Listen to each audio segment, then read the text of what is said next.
Fort Negley was a fortification built by Union troops after the capture of Nashville, Tennessee during the American Civil War, located approximately 2 miles south of the city center. It was the largest inland fort built in the United States during the war. Once Confederate forces were routed in February 1862 from Forts Henry,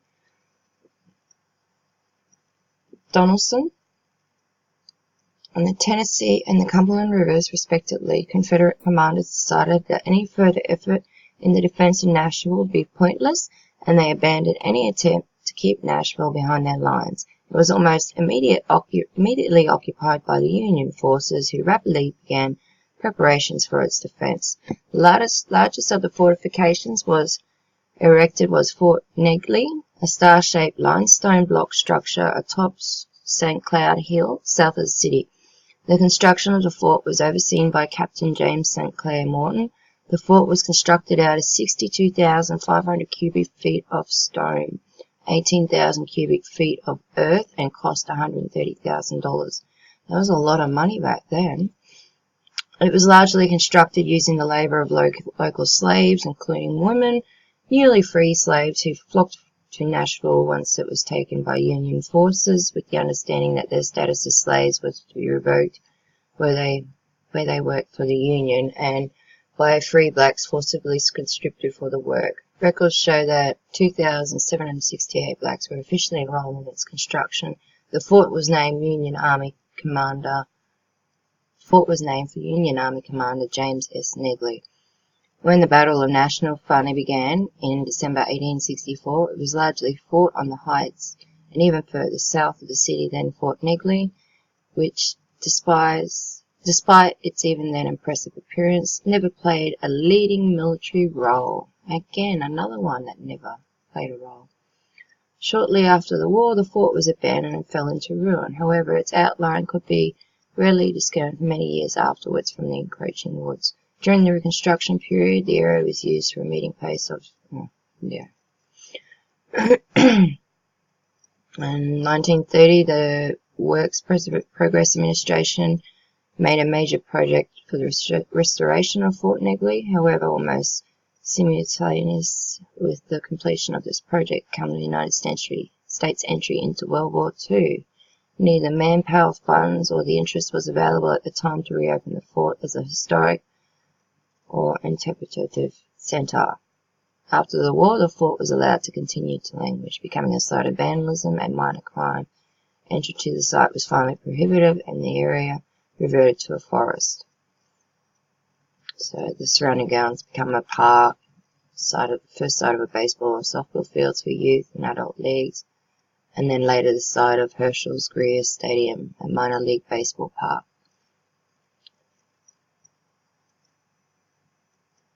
Okay.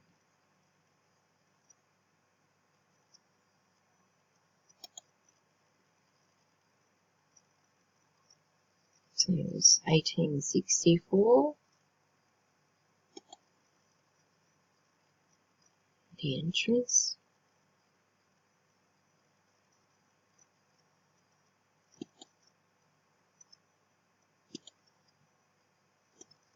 I hear side of Fort Negley.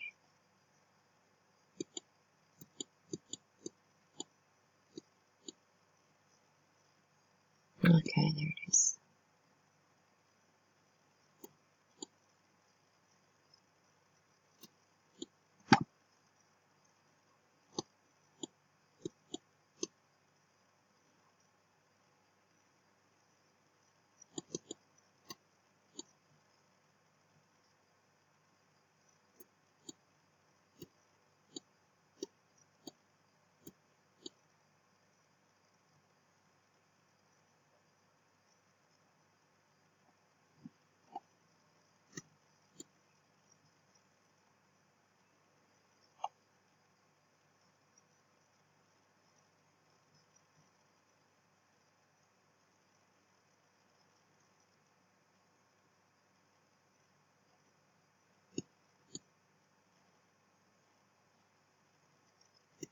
Fort St. Andrews was a British coastal fortification built on Cumberland Island, Georgia in 1736. The fort was built by the British as part of the buffer against Spanish Florida and the colonies to the north. The fort was abandoned and later destroyed by the Spanish in the mid-1742.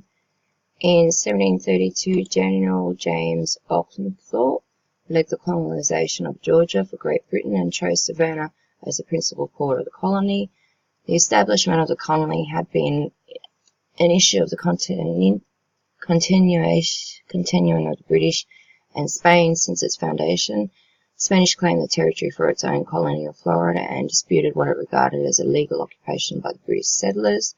The building of Fort Fredetia on the St. Simons Island near the mouth of the Athabasca River, Georgia's maritime, in 1736 marked the beginning of General Oglethorpe's defensive plan for Georgia. His thinking was heavily influenced by Georgia's maritime geography, which was primarily an uninterrupted series of coastal barrier islands that formed a natural water route known as the Inland Passage, offering protection from unpredictable weather and harsh conditions of the open sea. Fort St. Andrews was built 1736 on the northern end of Cumberland Island and what is now known as Terrapin Point, facing the Inland Passage. It was built in a star-work configuration and in the form of a four-pointed star. The star design helps prevent a dead zone in the fort's defense. The fort was about 65 feet, 19.8 meters, by 130 feet, 39.6 meters. A parallel-side triangle water battery, which was designed to attack incoming ships at the waterline, was located at the base of the hill. It was connected to the main fort by a covered passage. A second battery was located on the western side of the island to protect the approach through the inland waterway. Troops were quartered in the nearby village huts of the barricade of the regiment of 700 soldiers sent to the colony in 1738. Oglethorpe posted 200 men at Fort St. Andrews and a smaller company, perhaps 50 or 60 men, on the southern end of Cumberland Island. The main purpose was to protect Darien and Fredetia to the north. In 1738, a newly arrived British regiment attempted to mutiny. This was set off by primitive living conditions and the failure to pay the extra ammunition normally given for a sea voyage. General Oglethorpe led the officers in regaining control.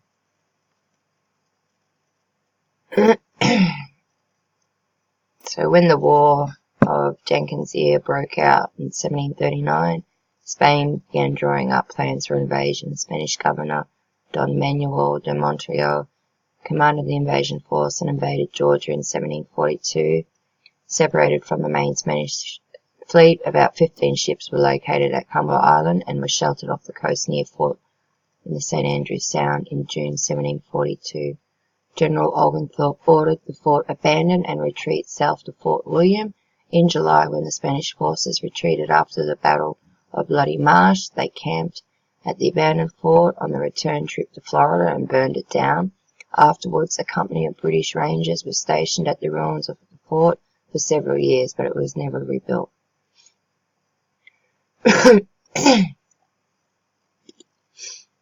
Sorry if I sound sniffly. I'm in and out of aircon in this hot weather. It makes me feel stuffy. And I didn't say hello before because I'm going to try and edit this video into another video. So if it doesn't work, hello to everyone, subscribers and non-subscribers.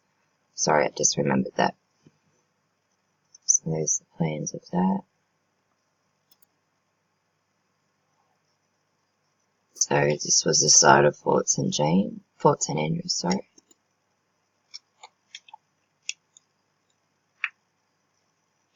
Fort Frederica National Monument, it's on the St. Simons Island, Georgia, preserves the archaeological remnants of the fort in the town built by James Oglethorpe between 1736 and 1748 to protect the southern boundary of the British colony from Georgia from Spanish raids.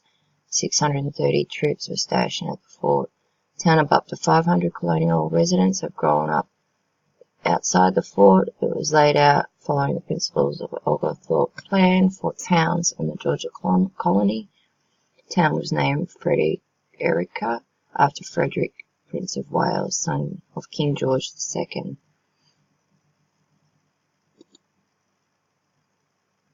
So, let's see.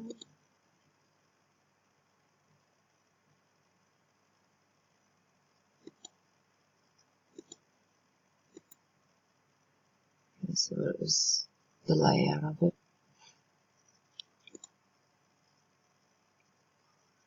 The magazine of the Fort Fredericia. Sorry for saying these wrong. Apologise.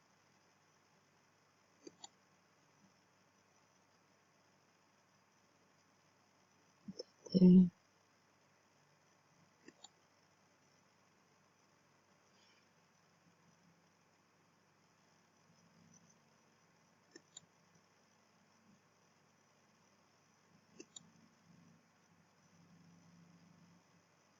So the whole town's laid out.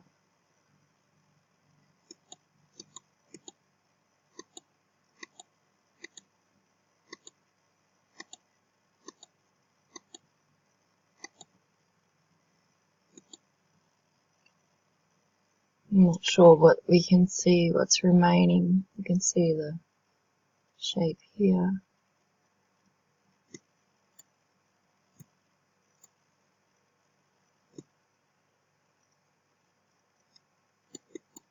You kind of make out the other little bit there. It's probably a bit over here under the trees. So this whole area is supposed to be a fort, and then there's supposed to be a under here, under all these bushes are the town.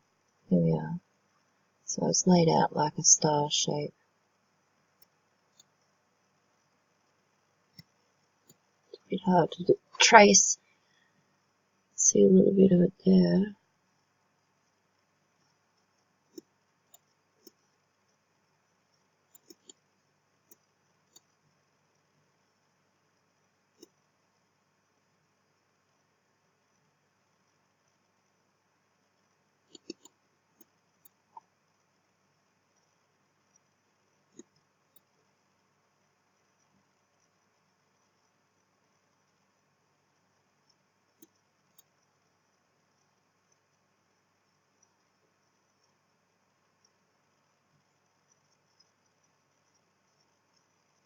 And as I said before, you know, there'll be another one that's sort of close by, within a range of distance to this one. They're always close by. This is at Fort St. Andrews. Fort Brewerton is a historic fort located at Brewerton in Oswego County, New York. It is the site of a fort that originally was the former 8-pointed star with 16 30-foot 9.1 meter fasces surrounded by a 10-foot 3.0 meter moat. The 480-foot long parapet had the earth walls 5 feet high, which projected log palisades. Within the parapet were 4 log blockhouses, smaller buildings for munitions, supplies, and wells. It was erected in 1759 to defend the passage from Albany to the port of Oswego. It was listed in the National Heritage Register of Historic Places in 1973. The Fort Brewerton Historical Society operates the Oliver Stevens Blockhouse Museum with evacuated artifacts and exhibits about the fort and area history. The museum is a log reconstruction of the late 18th century log blockhouse that was located on the site. Museums open on Saturdays from June through September. So we've got Fort Brewerton here.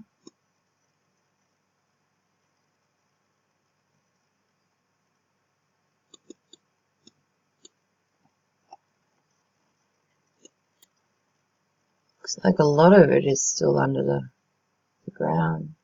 yet to be uncovered.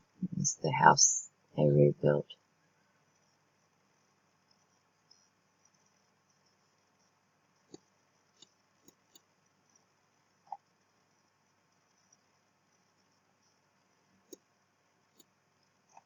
Maybe there's not one over here.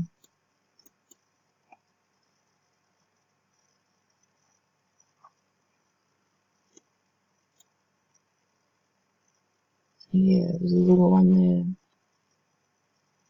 Fort Ticonderoga, formerly Fort Clarion, is a large 18th century style fort built by the French at the narrow near end south of Lake Champlain.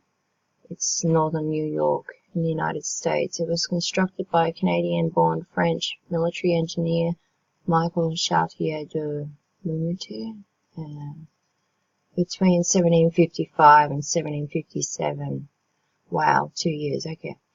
During the action in the North American theater of the 7 Years' War, often referred to as in the US as the French and Indian War. The fort was of strategic importance during the 18th century colonial conflicts between Great Britain and France, and again played an important role during the American Revolutionary War. The site controlled a river portage alongside the mouth of the rapids-infested La Chute River in 3.5 miles between Lake Champlain and Lake George. It was thus strategically placed for the competition over trade routes between the British-controlled Hudson River Valley and the French-controlled St. Lawrence River Valley. The terrain amplified the importance of the site. Both lakes were long and narrow, orientated north-south, as were many ridge lines along the Appalachian Mountains, which extended as far south as Georgia. The mountains created nearly impassable terrains to the east and the west of the great Appalachian Valley that site commanded. So, during the 1758 Battle of Crayon, 4,000 French defenders were able to repel an attack by 16,000 British troops near the fort. 1759, the British returned and drove a token French garrison from the fort. During the American Revolutionary War, when the British controlled the fort, it was attacked May 1775 in the capture of Fort Tacoma by the Green Mountain Boys.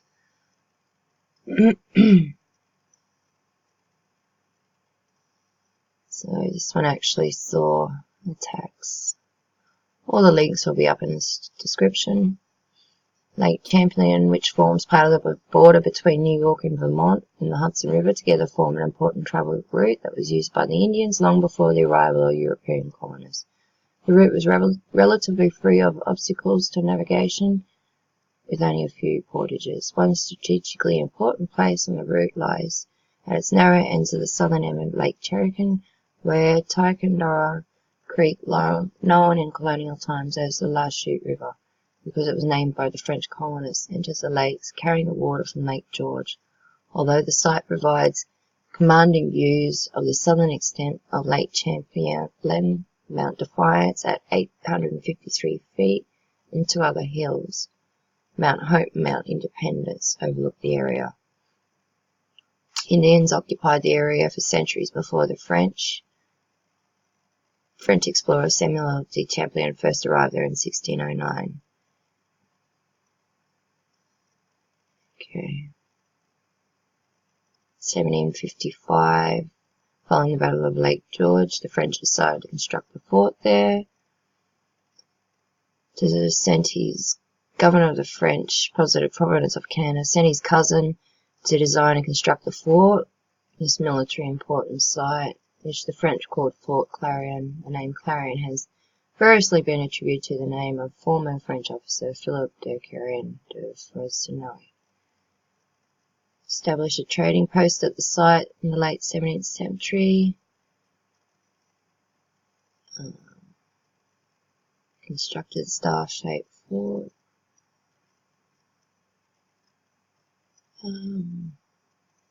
So what, it began 1755 and then proceeded slowly during the warmer weather months, 1756, 1757.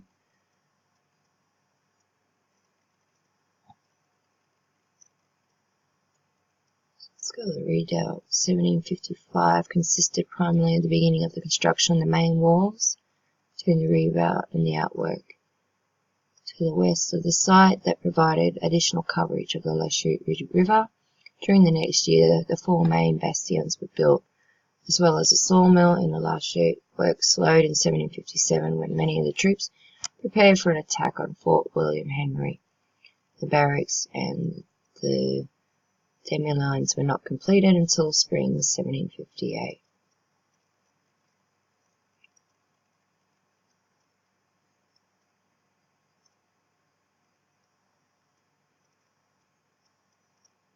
By 1758, the fort was largely complete.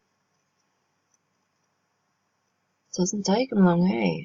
I suppose they got all these wars going on. How did they find the materials and the people to do all this? It's just, I get confused. That's why my YouTube is the Earth's history is confusing, because everything is just confusing.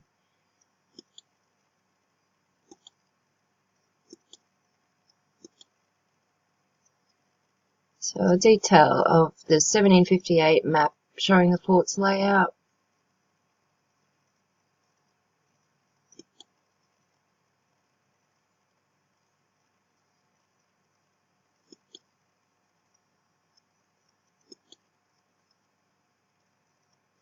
Officers' barracks to the right and soldiers' barracks to the left. Inside the first wall, storeroom, powder magazine, soldiers' barracks here. Front of the fort, view from the lake, back view.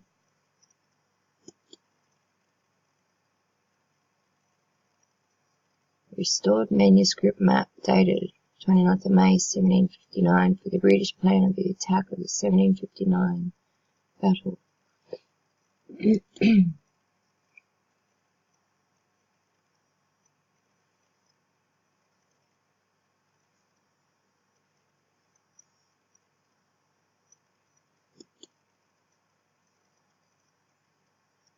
Ethan Allen demanding that the fort be surrendered. Oh goodness. Scene from the lake.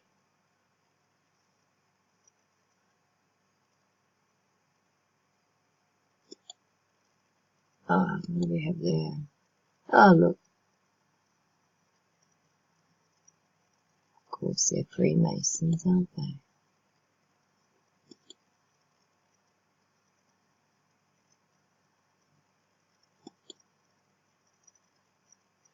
Stamp issued in 1955, marking Fort Ticonderoga's 200th anniversary. Cool.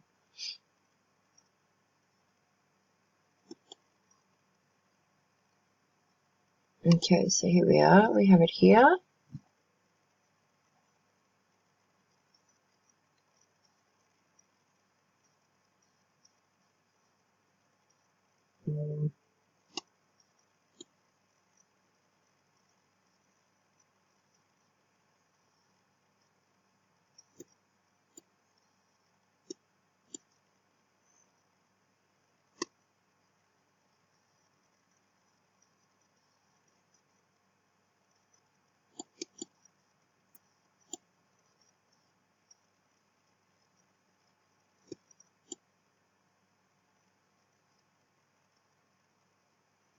I think these over here were the barracks and the soldiers, the buildings I just showed. I'm not quite sure.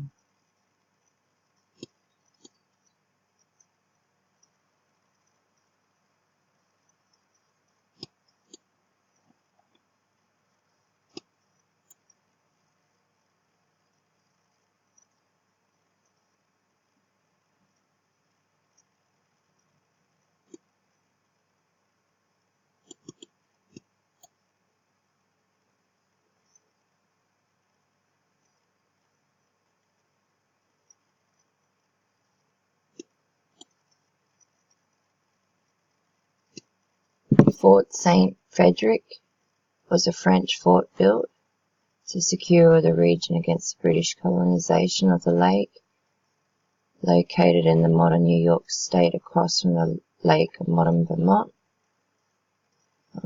Construction began in 1734, was never attacked, and was destroyed in 1759 before the advance of a large, more than 10,000 men, British Army under General Jamie Amherst. British constructed the much larger Fort Crown Point next to the ruins. The new fort also never come under attack. Its small garrison was captured in 1755 in the early days of the American Revolutionary War, after which Fort Crown Point also fell into ruin.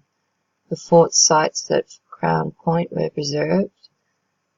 In 1910, both ruins are National Historic Landmarks. Construction started in 1734. When completed, the walls were 12 feet thick and 4 stories high. With cannons at each level, it was manned by hundreds of officers and troops. The fort gave the French control of the frontier between New France and the British colonies to the south as its only permanent stronghold in the area, until building Fort Clarion at this one I just showed you. That started in 1755. Many French raids originated there, and it was a target of British operations in the French Indian War. Constructed on top of a strategic peninsula that narrows the lake, the cannons at the Fort St. Frederick and the later British Fort Crown Point were capable of halting all north-south travel in the lake. French destroyed it. Since 1910, both forts on the Crown Point Peninsula are part of the Crown Historic Park site.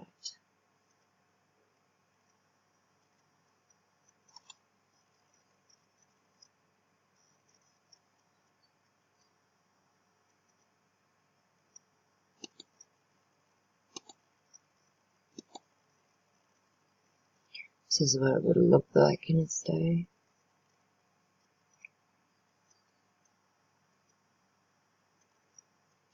And this is where it was.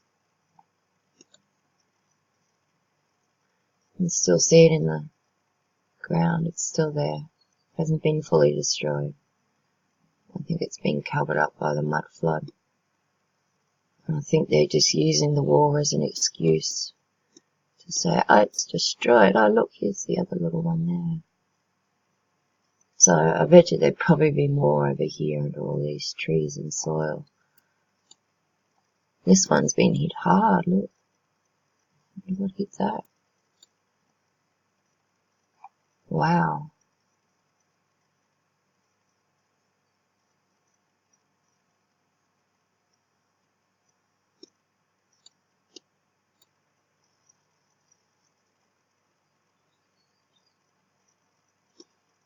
And just a few buildings left over. I'm sure there would still be tunnels there.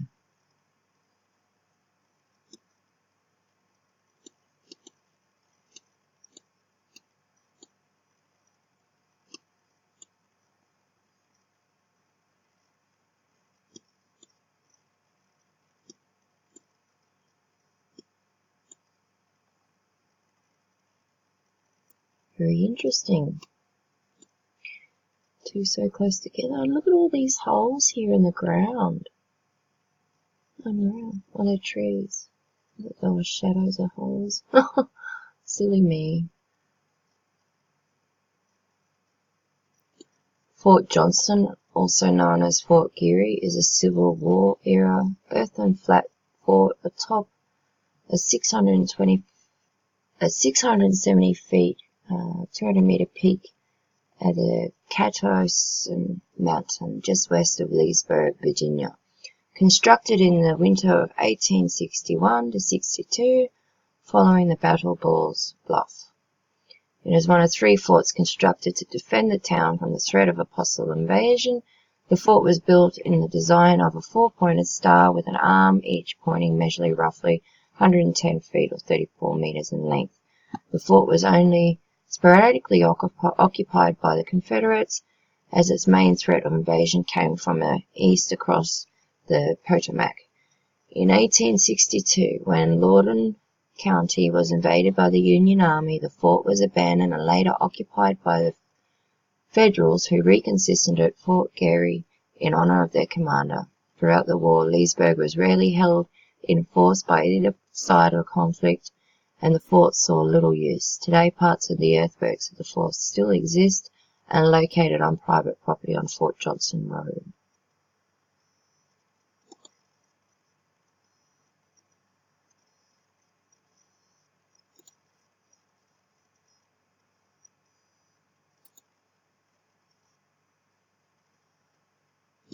Okay, this is a site.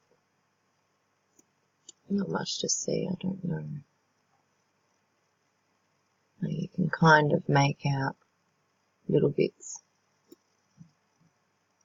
If anyone spots anything that I don't spot, let me know in the comments, please. With a timestamp, I'll check it out. But the only thing you can see is probably that's a bit of a wall.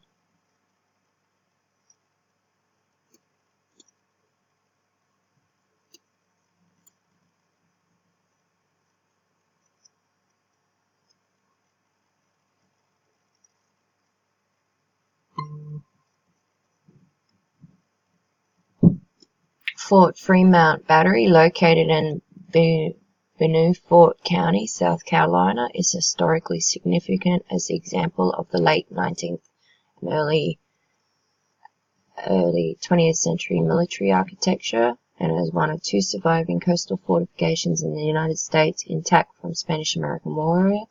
The fort was named after John C. Fremont, the first presidential candidate of the Republican Party in 1856. Later, Fremont was a Civil War general. Very accessible landmark, was decommissioned and sold at public auction by War Department. It was listed, Fort Fremont Battery was listed on the National Register of Historic Places on the 5th of May 2010. I was reading about another fort that was just completely stripped and sold off. Everything that was in it, the gunpowder and the magazines, everything that they could find, even the wood, they stripped it and sold it. Left nothing.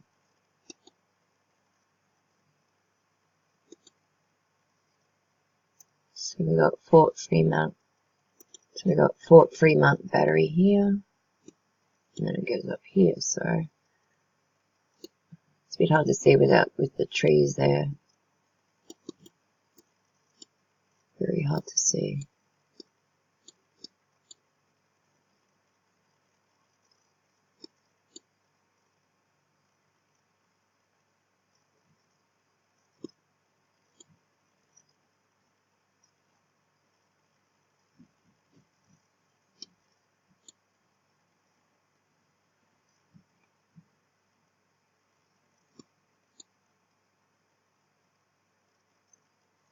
This was where Fort Mitchell was.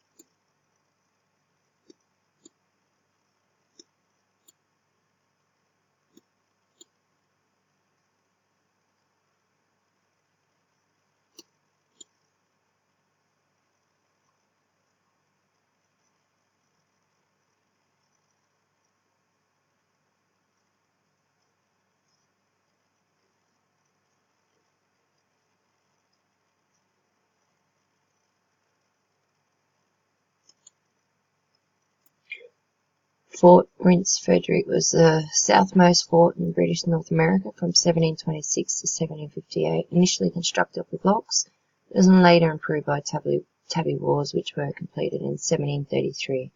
After the founding of Georgia on February 12, 1733, several other forts were constructed further south, including Fort Fredericia on St. Simons Island. So I just read about that one. The fort is located in Port Royal, South Carolina. It was the southmost British North American colony till the founding of Georgia in 1733. It was located at the near southern tip of the colony on Port Royal Island, one of the deepest natural harbours on the east coast of the continent.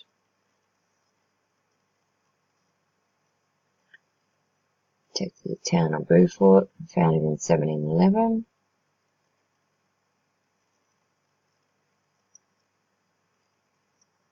It was a relatively small fort, measures 125 feet by 75 feet, with the obvious bastion on the southwest side.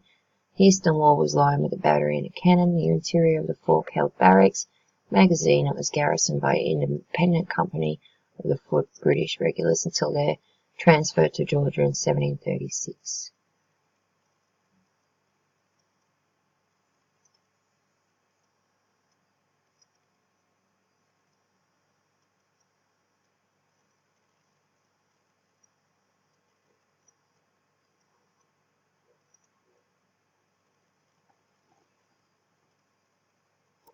So here we got Fort Frederick in South Carolina.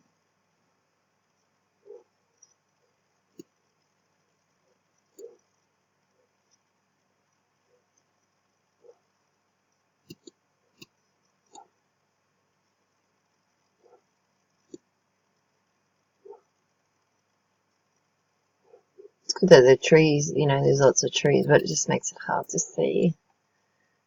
But we know it's there.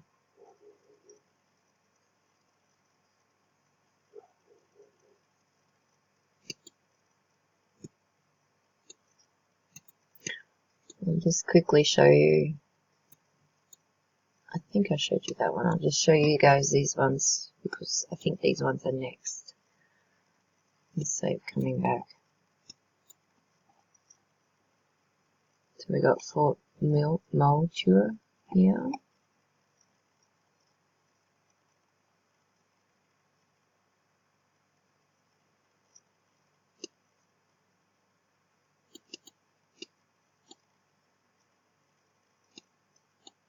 And you got these ones over here as well. There must be some sort of barracks or go into a tunnel.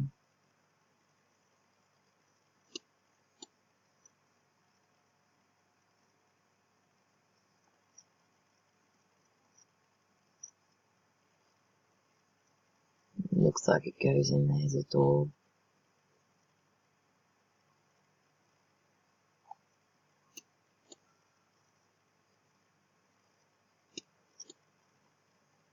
There's another one here. Fort Sumter.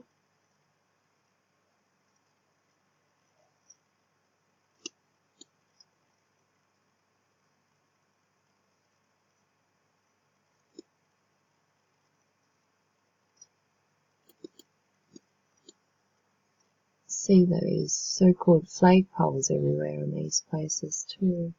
I often wonder if they were aerials.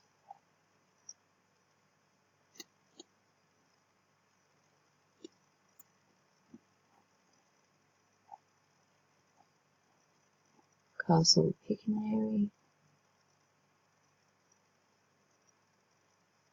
It's got a lot of debris on it still.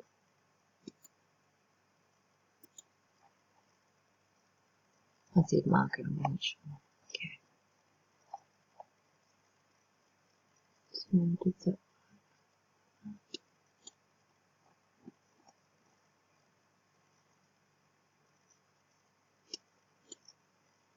I've done that one. Sorry if I go over these twice, I get confused if I go off track.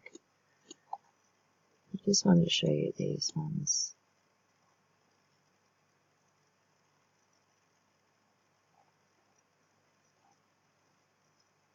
Show you that one.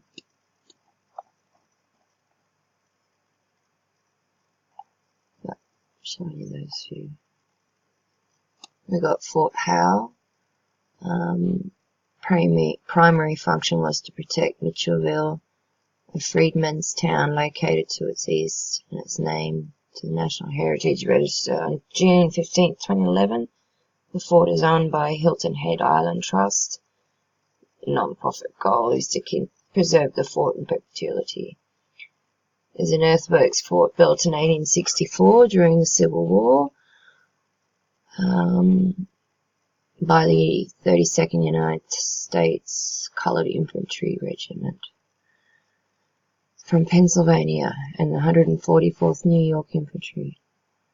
Department of the South United States Army. It was constructed from late August or early September to mid-October 1864, using shovel spades, picks, and axes, working under the supervision of Captain Patrick McGuire of Company A, 1st New York Engineers, and the officers enlisted men of several companies of that regiment. It was built as a semi-permanent fort designed to be manned by artillerymen, serving a variety of garrison, siege, or sea-coast artillery pieces. Specifically, the fort was designed to hold as many as 27 guns, 16 of them grouped in barbette batteries firing from wooden platforms over a parapet wall. 11 of them grouped to brazier batteries firing through openings in a parapet wall, intended to protect the approaches of the nearby Freedmen's Village, Mitchellville. It was constructed on an open site just southwest of the settlement, likely on a recently logged site or a fallow cotton field, and covers 5 acres of land. The fort saw no action. I think I've only ever seen 1 or 2 forts see action.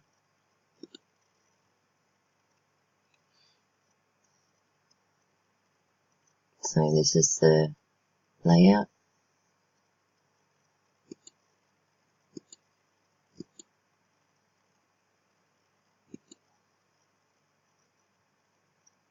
Okay, so this is the area. It's bringing up. Can't see anything, I don't know.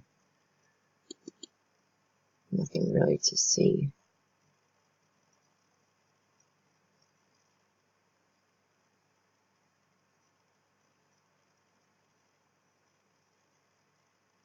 It's in line with the other ones.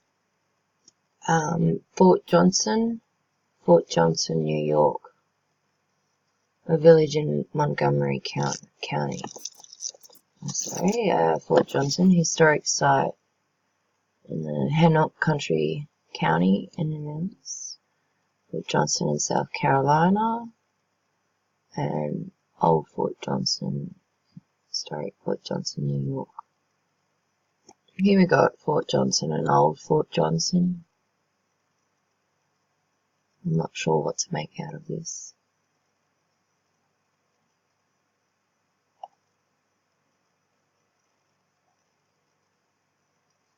So Old Fort Johnson is located at the center of the village of Fort Johnson on the north side of the New York Route 5, overlooking the Mohawk River, just west of New York Route 67. Property is about 1 acre in size, is fringed on the top, and the east side has a low stone retaining wall. It has a house built on limestone, brick chimneys located in the side walls.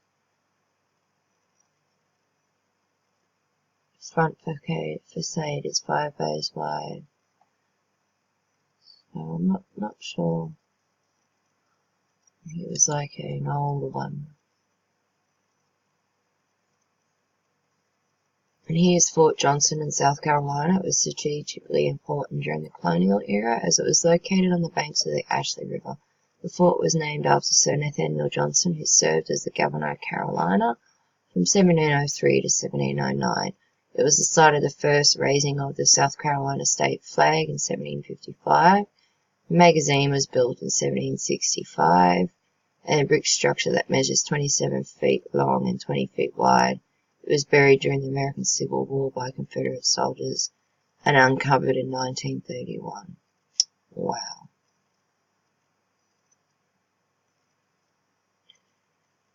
So it was built in 1765, but during the Civil War, from 1861 to 1865, they buried it. Okay. So we got Fort Johnson, South Carolina.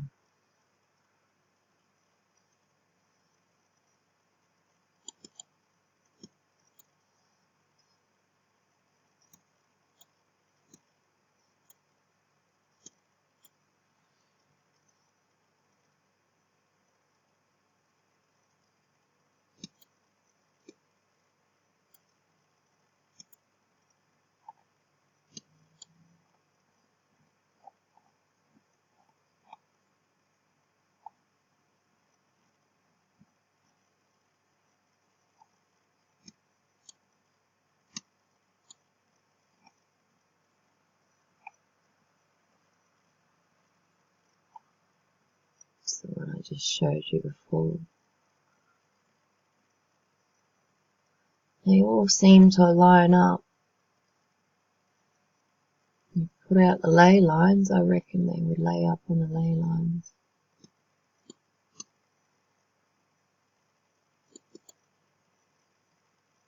Fort Mitchell is an American Civil War fortification at 65 Skull Creek Drive in Hilton Head, South Carolina. It was built 1861 by the Union Army forces as part of the defenses of the Coleman Station and Shipmentance Facility at Seabrook Landing.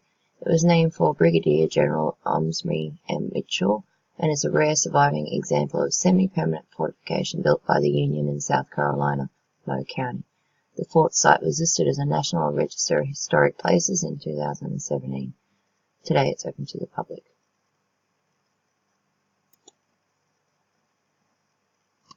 Here it is, here in this area. I'm not sure exactly where. I can't seem to see anything that's still surviving. I don't know if that looks like a driveway, I don't know.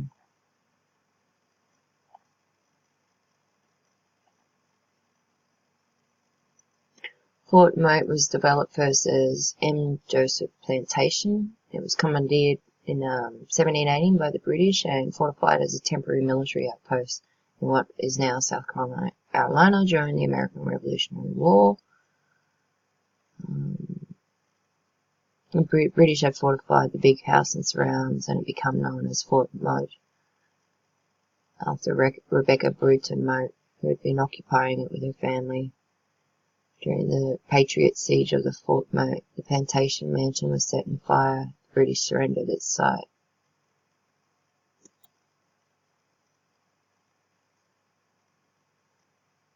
So he was a slave trader, had several ships,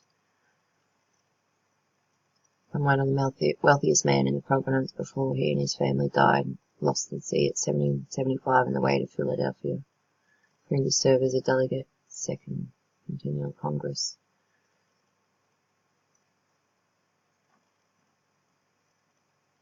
This was the area here. Sure.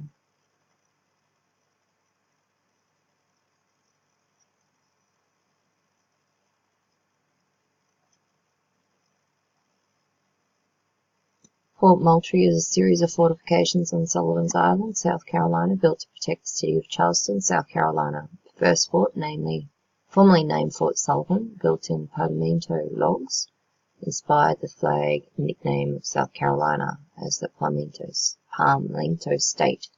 The fort was renamed for its U.S. Patriot commander in the Battle of Sullivan's Island, General William Moultrie. During the British occupation in 1780 to 1782, the fort was known as Fort Arbuthnot. Fort Moultrie is the only area in the National Park System where the entire 171-year-old history of American seacoast defense can be traced. Okay, so I'll look into this one as a bit of research.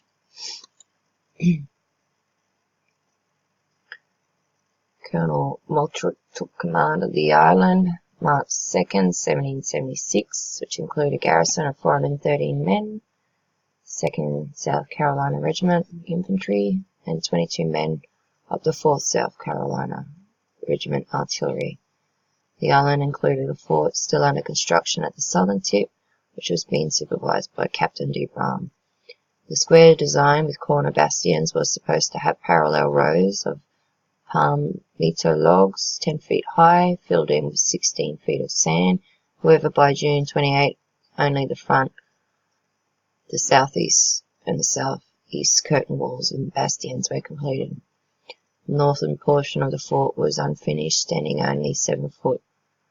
Cavaliers were constructed along the rear walls, the blue flag on the southeast bastion with the word Liberty on it.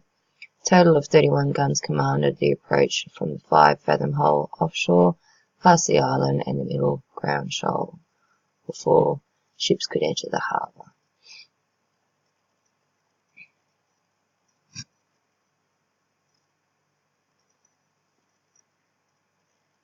So for 50 years the army detained Native American prisoners, used it as a jail. It's terrible.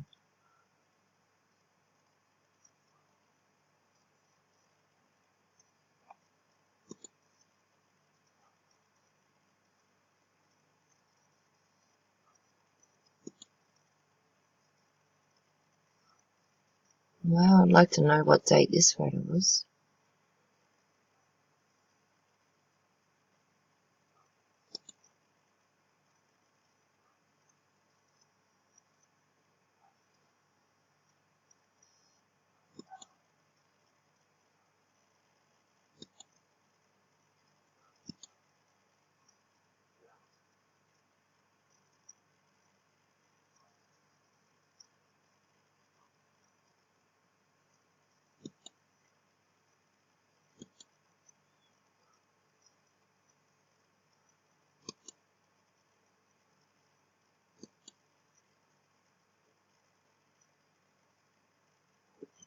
Look how deep it is. Like, these men look like little ants.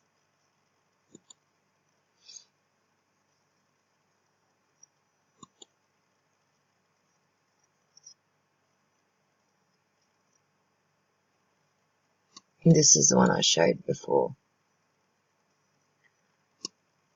So it wasn't completed apparently. It was supposed to be the other half. Doesn't make sense that this was done. And there's more over here.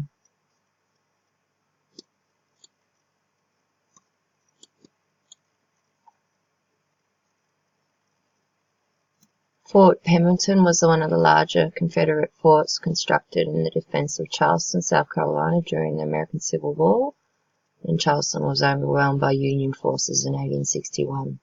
It became evident that the control of the western regions of James Island and the Stonto River was to be an important element in the defense of the city. Confederate military authorities of the time believed that the Union-occupied James Island would leave Charleston subject to an attack from the southeast. From this position, the city would assuredly fall to the Union, although there were many gun batteries in place along the south and east side of the James Island. Fort Pemberton was the only fortress in defense of this region. Construction. Again, slave labor. Wow.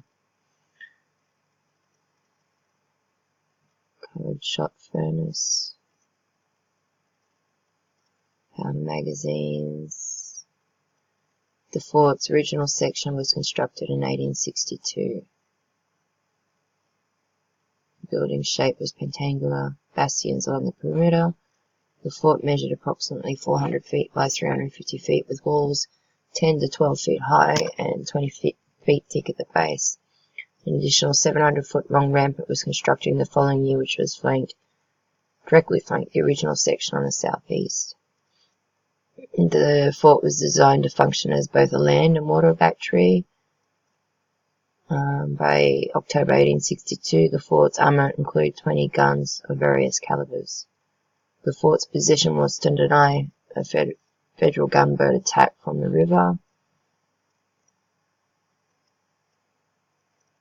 The fort was designed as a land battery, as an enclosed structure. Many of the guns faced inland in the event of a land attack. The fort's remained essentially intact since its completion and is presently covered with substantial growth of live oak and other indigenous trees. Its setting gives the fort a park-like appearance. Intrusions on the property of several residents who did not significantly alter the integrity of the fort. Listed as a historic place in 1978. So there's a site of Fort Pemberton. Just near, sorry.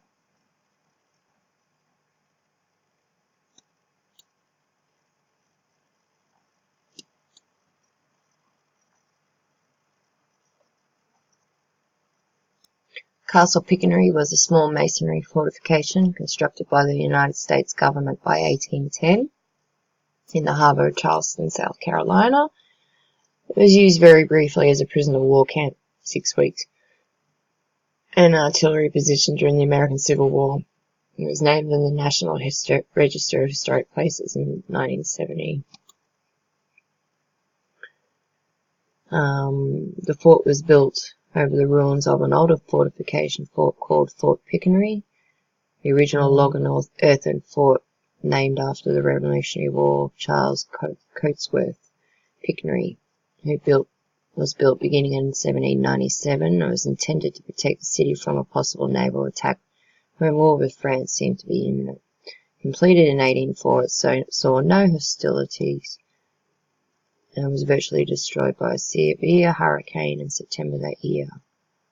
A replacement of brick and mortar structure called Castle Pinckney was erected in 1809 to 1810 and was a garrison throughout the War of 1812, but saw no action during the 2.5-year conflict. Afterwards, Charles Pinckney was abandoned and it fell into disrepair.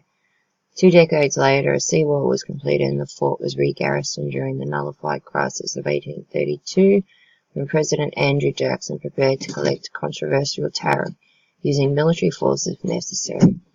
After that brief period of activity, the fort again fell into disuse and was the primary storehouse for gunpowder and other military supplies.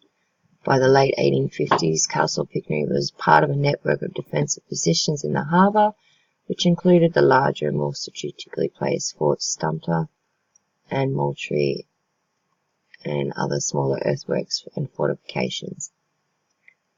In the 1860s, it consisted of 14 24-pounders, 4 42-pounders, 4 8-6-inch houses, 1 10-inch and 1 8-inch mortar, and 4 light-filled pieces to protect its flanks.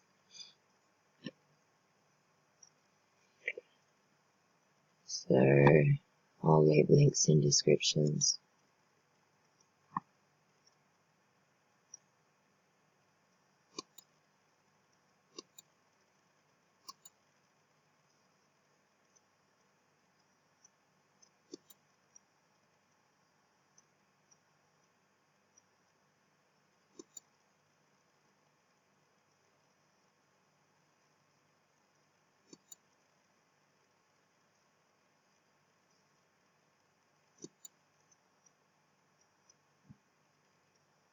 This is Pictionary.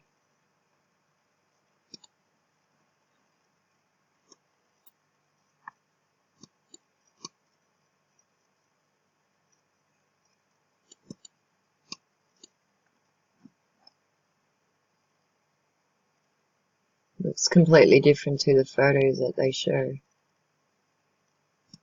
Fort Sumter is a sea fort in Charleston, South Carolina, notable for 2 batteries of the battles of the American Civil War.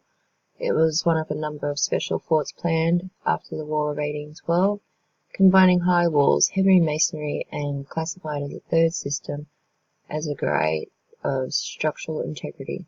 Work started in 1829, but was incomplete by 1860, when South Carolina seceded from the Union. The first battle began in April 12, 1861, when the Confederate artillery fired upon the Union garrison. These were the first shots of the war and were continued all day, watched by many civilians in a celebratory spirit. The fort has been cut off from its supply line and surrendered the next day. The Second Battle of Fort Sumter, September 8, 1863, was a failed attempt by the Union to retake the fort, dogged by rivalry between Army and Navy commanders. Although the fort was reduced to rubble, it remained in Confederate hands until it was evacuated as Sherman marched through South Carolina in February 1865. The fort is open for public tours.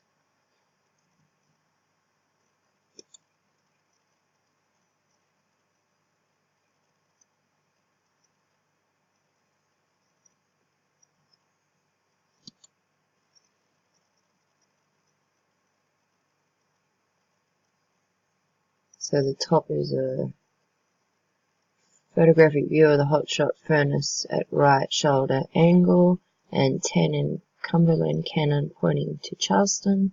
Bottom is the exterior view of George and Sally Port, Fort Sumter, April 1861, after its surrender.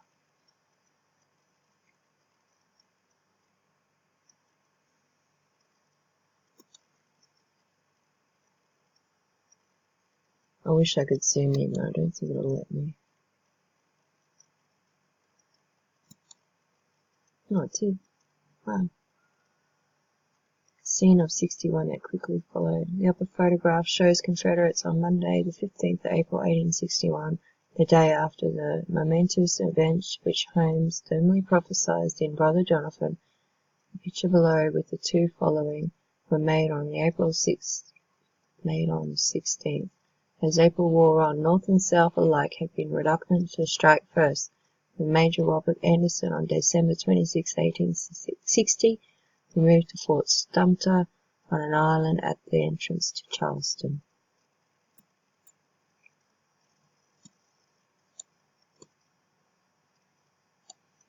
So it had a bit of a battery go on. There's a lot of debris there. Wow.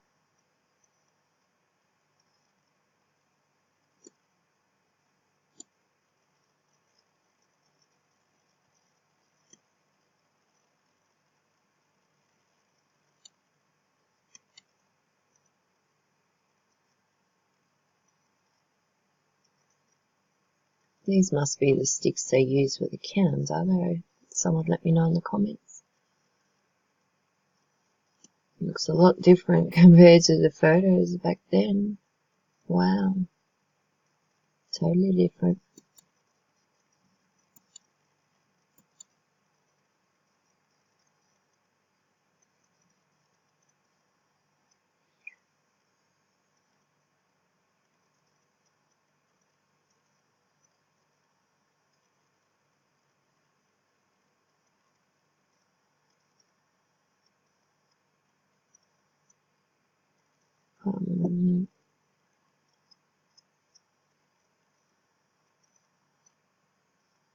Is it wise to attempt it if it were possible to peacefully provide the provisions of Fort Sumter?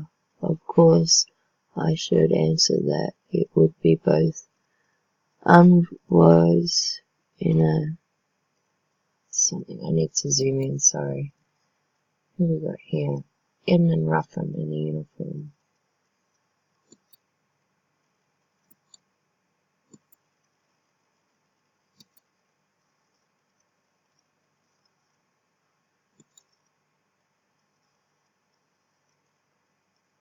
So compared to the photos we looked at before, it looks like it's had at least 2 stories knocked off the top of it. At least by the look of it, it's nowhere near as high as it shows in the current photographs.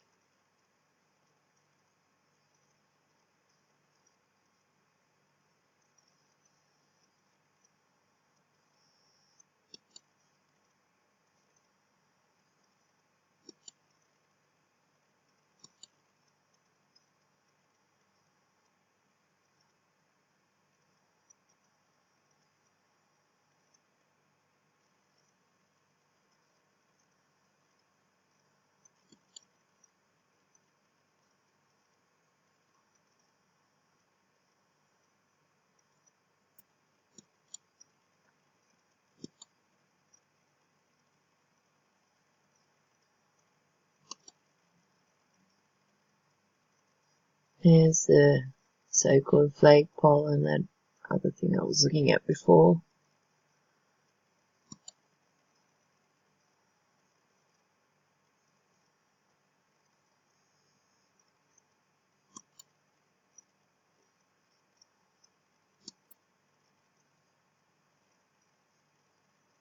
We got Fort Sumter, Fort Johnson, Castle Pinckney. We got a battery here, battery.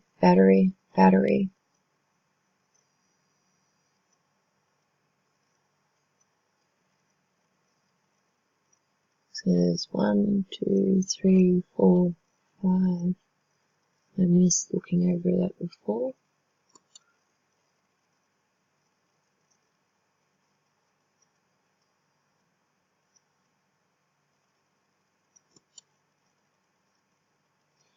Wow. It was smashed to pieces. Wow.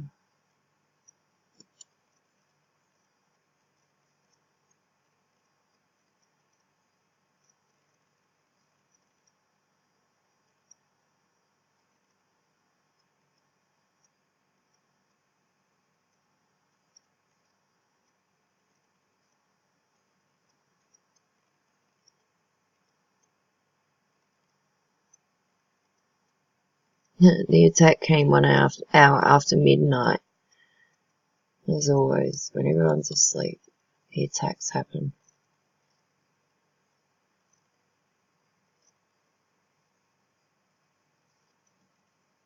It's a wonderful wall photograph preserved by the Daughters of the Confederacy.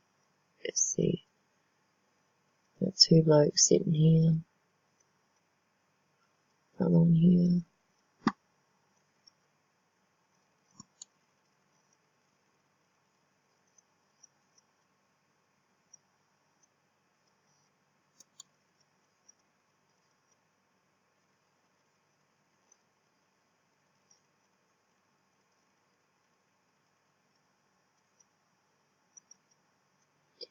Looks like it would have been a beautiful big building before it was destroyed.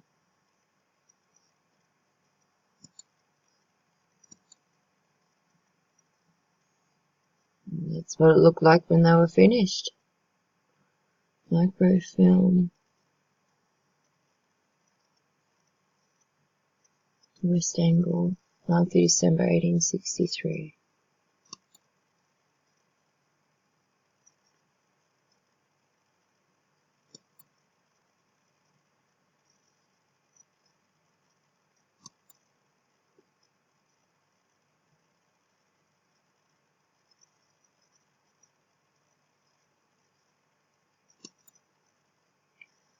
Wow.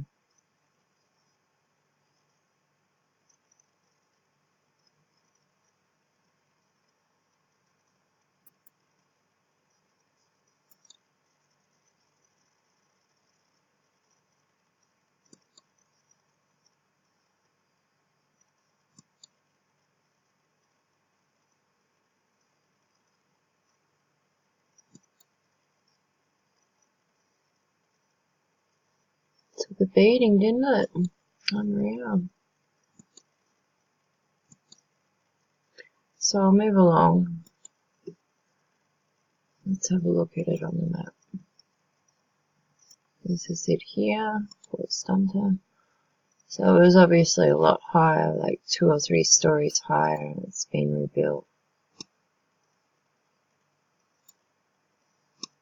Here I can't see the other down on this way. It would have been a nice, beautiful building in its day.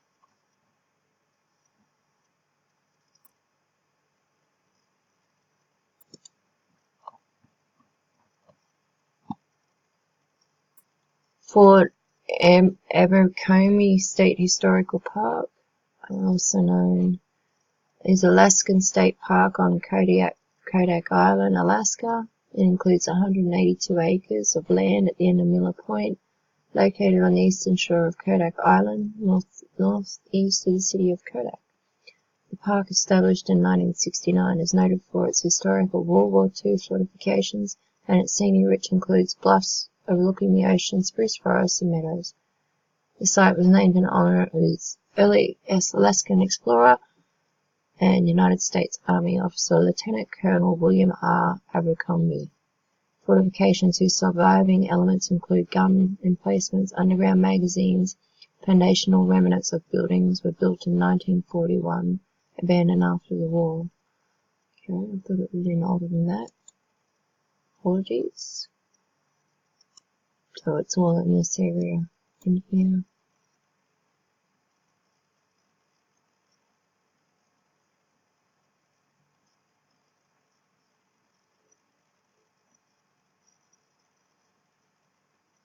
Fort St. Michael was an installation of the United States Army at St. Michael, Alaska, on St. Michael Island in Norton Bay on the central west coast of Alaska. The fort was in active service between 1897 and 1925 and was originally established to maintain order during the Klondike Gold Rush, for which St. Michael's was a major transshipment point for the people moving goods up the Yukon River, whose mouth is nearby but inaccessible to ocean-going ships. The installation would later become the endpoint of the Warm Cats Cable, a military communications cable extending across Alaska. Its importance declined substantially after the Alaskan Railway was completed in 1923 providing year-round service to the interior, which was superior to the seasonal transport service of the river. The post was closed in 1925, and the military burials of its graveyard were relocated to the National Cemetery. When surveyed in 1976, only 3 buildings remained of the once extensive installation. Fort St. Michael appeared once on the 1920 U.S. Census as an unincorporated military installation, owing to its deactivation in 1925. It was not reported separately again. It's presently located within the city of St. Michael.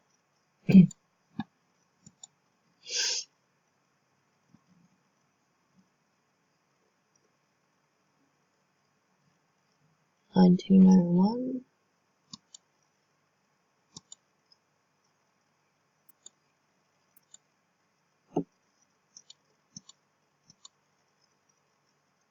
Okay, so we got Fort St. Michael here.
Fort William H. Stewart, also known as Chilkoot Barracks, is the site of Port Chilkoot in Haynesboro, Alaska, about 0.5 miles from the city of Haines. It was the last series of 11 military posts established in Alaska during the gold rush era. Okay, so the other places had civil wars, and now they were built to protect the citizens of the gold rush. Okay. Alaska's only military facility between 1925 and 1940 provided a policing presence for miners moving into the gold mining areas in the Alaskan interior and military presence during negotiations over a nearby international border with Canada. Fort is named for William H. Stewart, the United States Secretary of State, who oversaw the Alaska Purchase. The fort was formally authorized by Executive Order of President William McKinley in December 1898.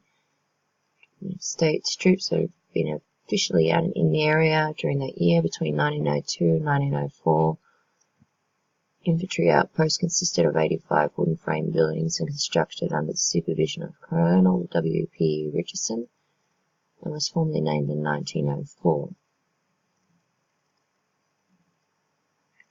fort was listed on the National Register of Historic Places in 1972.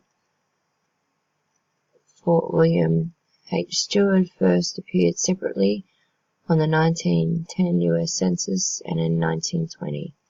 Its name was changed to the Chilkoot Barracks in 1930 and 1940 before its closure in 1945. It has since been annexed to the city of Haines.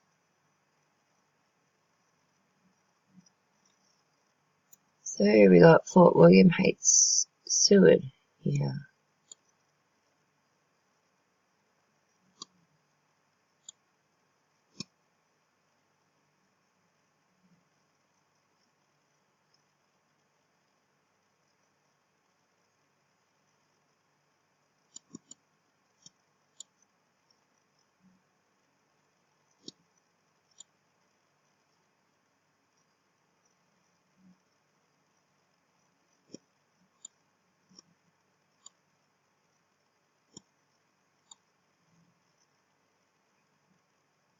Doesn't seem to be much left of it.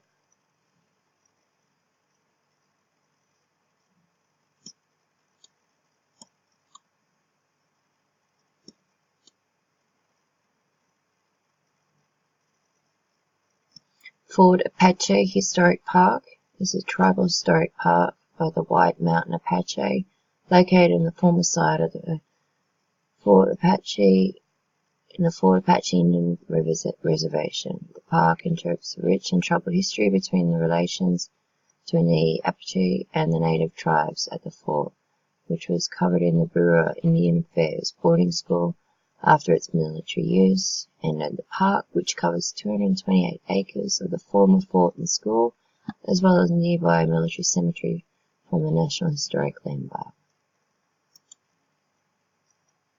Fort Apache is located in the southern part of the Fort Apache Indian Reserve, about 4 miles south of the reservation capital, White River, just east of the Arizona State Route 73. The park includes a landscape of 27 historic buildings, ruins, remnants of others, and the fort's former parade ground.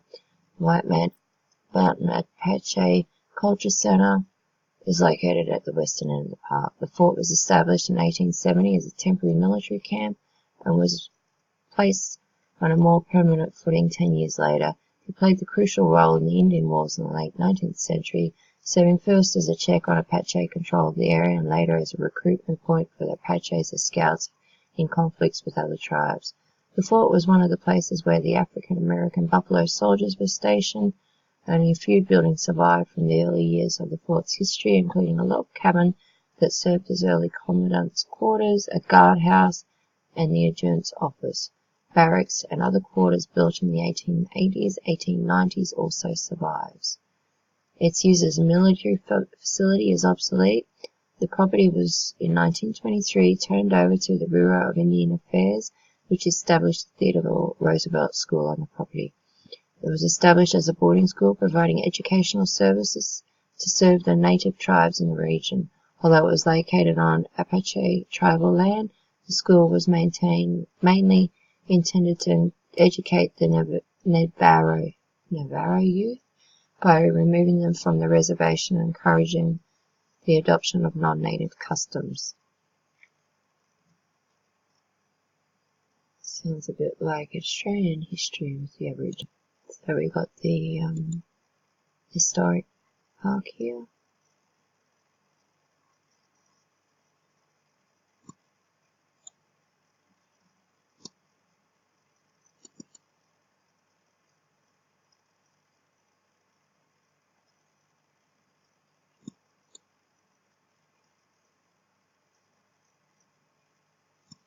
Fort Bowie was a 19th century outpost of the United States Army located in southeastern Arizona near the present town day of Willcox, Arizona. The remaining buildings inside are now protected as Fort Bowie National Historic Site. Fort Bowie was established by the California Volunteers in 1862 after a series of engagements between the Californian column and the Chickasaw Apaches, the most violent of which was the Battle of Apaches Pass in July 1862. The fort was named in honor of Colonel George Washington Bowie, the commander of the 5th Regiment California Volunteer Infantry, who first established the fort. The first Fort Bowie resembled a temporary camp rather than a permanent army post.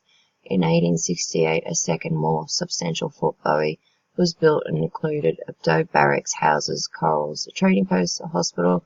The second Fort Bowie was built on a plateau about 500 yards to the east of the first site. For more than 30 years, Fort Bowie and Apache Pass were a focal point of military operations, eventually culminating the surrender of Geronimo in 1886 and the banishment of the Chickasaws to Florida and Alabama. The fort was abandoned in 1894.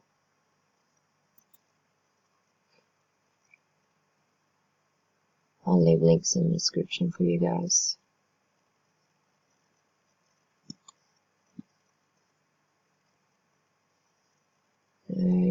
Fort around 1880.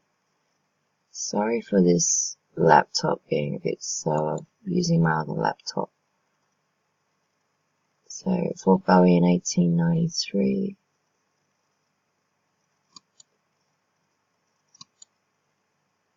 Present day.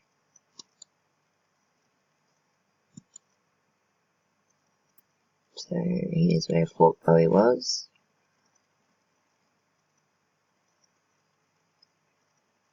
And then the other one was down here. You can see the old remains of the foundations of all the buildings. Look like quite a decent site. These look like they go into the ground.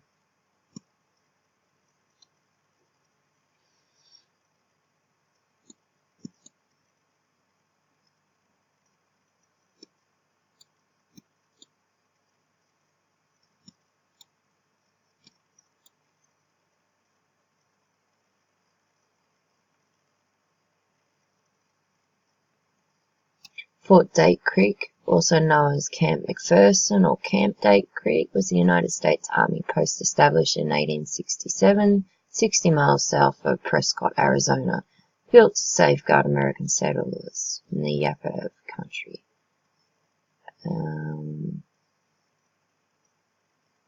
Its founding 23rd of January 1867. The fort was initially a temporary base protecting the road from La Prez to Prescott during the Hapalua War. Just after being founded, it was abandoned for a new post called Camp Skull Valley, 25 miles to the north in March 1867. Geez, it doesn't make sense, okay.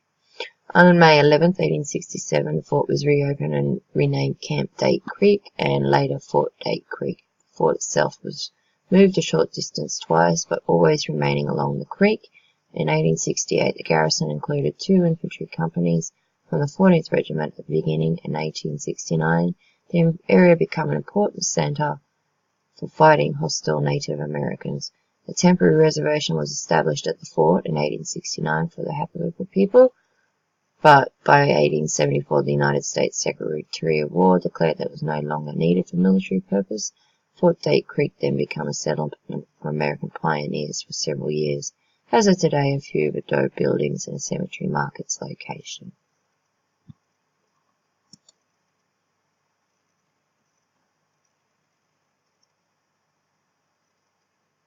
Okay, so Fort Date Creek. It's supposed to be here somewhere. I can see a little bit of remains of the building. The creek is long gone. Totally dried up. That's what humans do.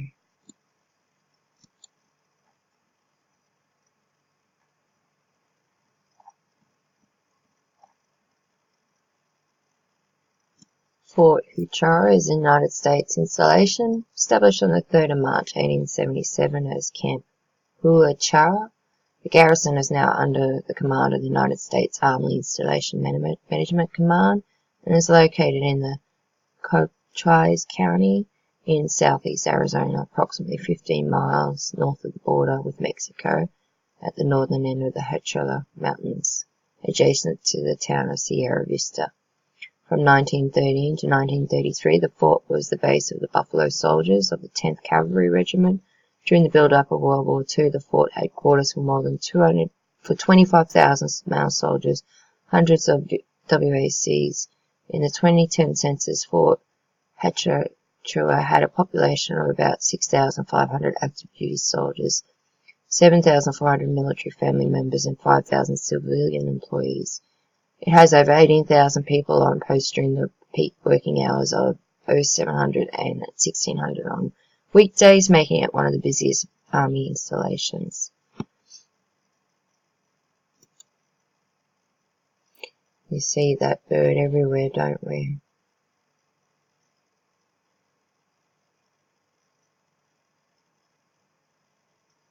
So it was built to counter the threat on the border of Mexico with the Apache Wars. General Nelson A. Miles controlled Fort Huachara with his headquarters against Geronimo. After the surrender of Geronimo, the Apache threat was essentially extinguished. Okay.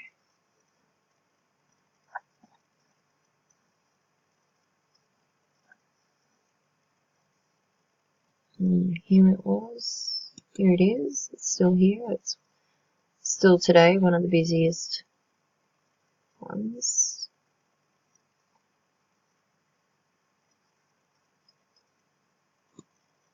It's also the site of the National Radio thing I was just reading on the page.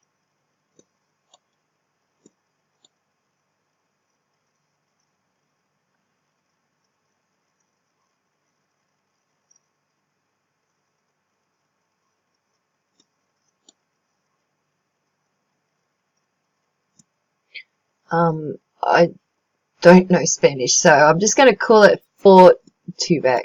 It was a Spanish-built fortress. The fortification was established by the Spanish army in 1752 on the site of present-day Tubac, Arizona.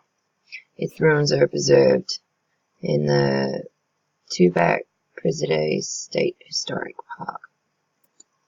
Housed a garrison, about 50 cavalry and infantry soldiers, and was intended to protect Spanish settlements and missions in the valley of Santa Cruz River. 1766, the garrison had 51 officers, men, and a settlement of 40 families had grown up in the post, up and around the post. So this is the area here.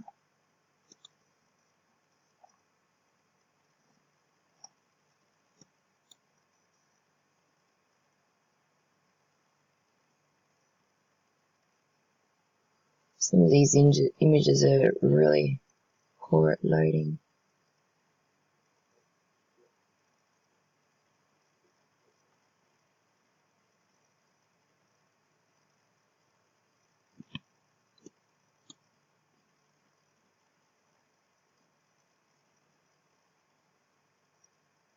We've got Fort Verde State Historic Park in the town of Camp Verde, Arizona. Small park that attempts to preserve the parts of the Apache Fort Wall area fort as it appeared in the 1880s. The park was established in 1970, added to the National Register of Historic Places a year later. So the farmers requested a military protection from the United States, and in 1865, although Arizona was still only a territory, the infantry arrived. They set up several posts over the next few years. Like that.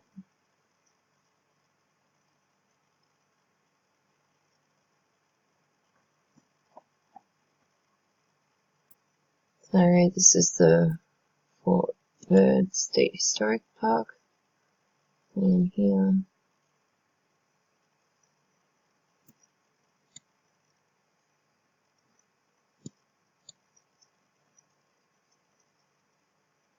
Names a lot of the places. Well, the only keep it's the marching grounds and the flagpole that's been kept in some of these places. Fort Mifflin, originally called Fort Island Battery, also known as Mud Island Fort, was commissioned in 1771 and sits on Mud Island, or Deepwater Island, in the Delaware River, below Philadelphia, Pennsylvania, near Philadelphia International Airport. During the American Revolutionary War, the British Army bombarded and captured the fort as part of their conquest of Philadelphia in autumn 1777. In 1795, the fort was renamed for Thomas Mifflin, a Continental Army officer and the first post-independence governor of Pennsylvania. The United States Army began to rebuild the fort in 1794, continued to garrison and build up the site through the 19th century, housed prisoners during the American Civil War. The Army decommissioned Fort Mifflin for active duty infantry and artillery in 1962. However, the older portion of the fort was returned to the city of Philadelphia. A portion of the fort's grounds is still actively used by the United States Army Corps of Engineers, making it the oldest fort in military use in the United States. Historic preservationists have restored the fort, which is now a National Historic Landmark.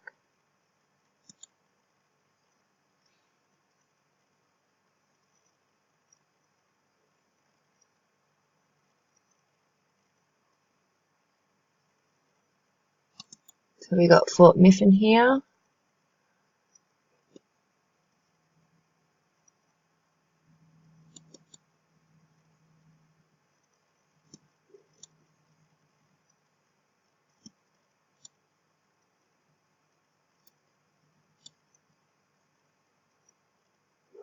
This is supposed to be called Mud Island or something.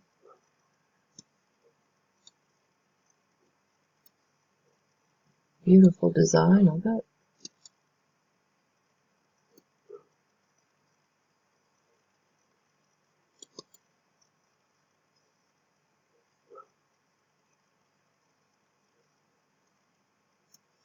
Fort Charlotte, Mobile, is a partially reconstructed 18th century fort in Mobile, Alabama.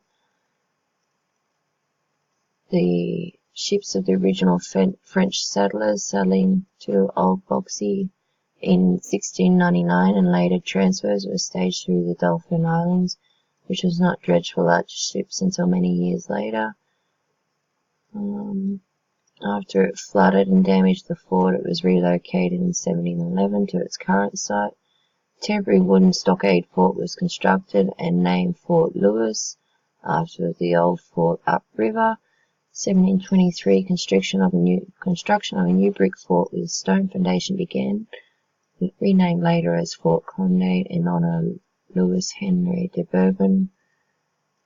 The fort guarded Mobile and its citizens for almost 100 years, from 1723 to 1820. The fort had been built by French to defend against British or Spanish attack. Okay. The fort and its surrounding buildings cover about 11 acres or 45,000 meters square of land. Constructed of local brick and stone, earth and dirt walls plus cedar wood.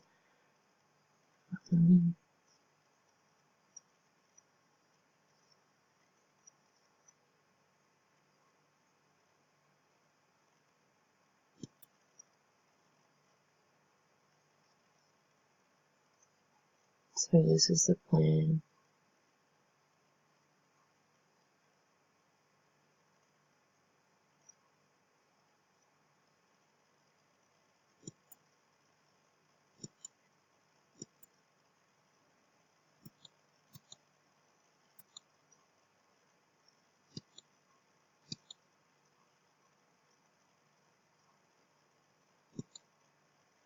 So we got Fort Charlotte here.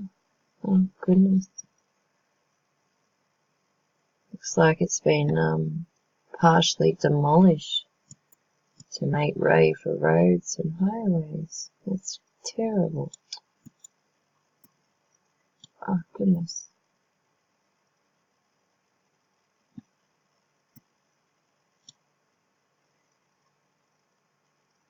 I get frustrated when I see that. I know things, times change and things move on, but to destroy such a national heritage building, it's just sad. Can anyone tell me what this is? I have no idea what this is. I'm wondering if it's part of of an old fort. Is it possible that this thing here could have been a fort or was a fort? You look at that. It's just the edges.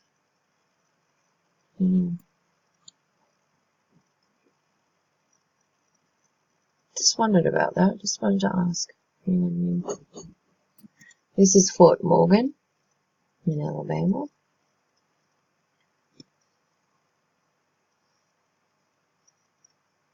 Beautifully designed.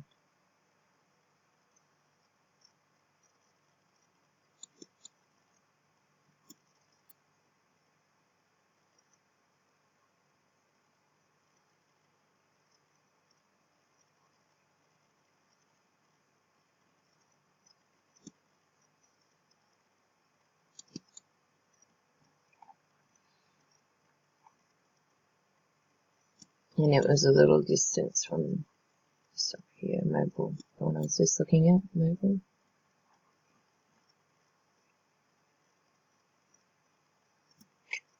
Fort Monroe is a decommissioned military installation in Hampton, Virginia, at Old Point Comfort, southern tip of the Virginia Peninsula, United States, along with Fort Wolf.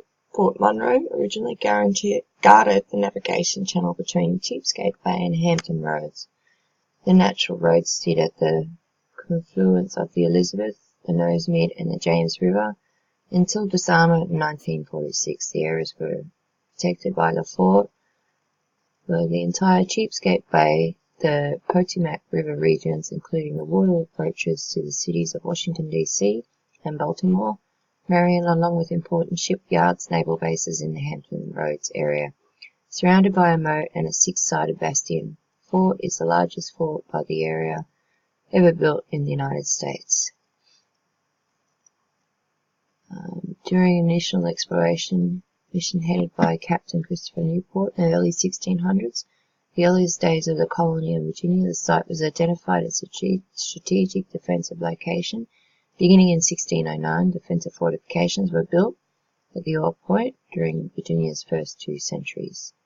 The first was a wooden stockade named Fort Algernon, followed by 2 other small forts. However, a much more substantial facility of stone that became known as Fort Monroe and adjacent Fort Wool on an artificial island across the channel were completed in 1834 as part of the third system of U.S. fortifications. The principal fort was named in honor of U.S. President James Monroe. Although Virginia became part of the Confederate States of America, Fort Monroe remained in Union hands throughout the American Civil War, 1861 to 65. Become notable as historic and symbolic site of early freedom to former slaves under the provisions of contraband policies. For 2 years thereafter, the former Confederate President Jefferson Davis was imprisoned at the fort. His first months of confinement were spent in the cell of the Crestmate Fort walls, which is now part of the Crestmate Museum. Around the turn of the 20th century, numerous gun batteries were added in and near the fort.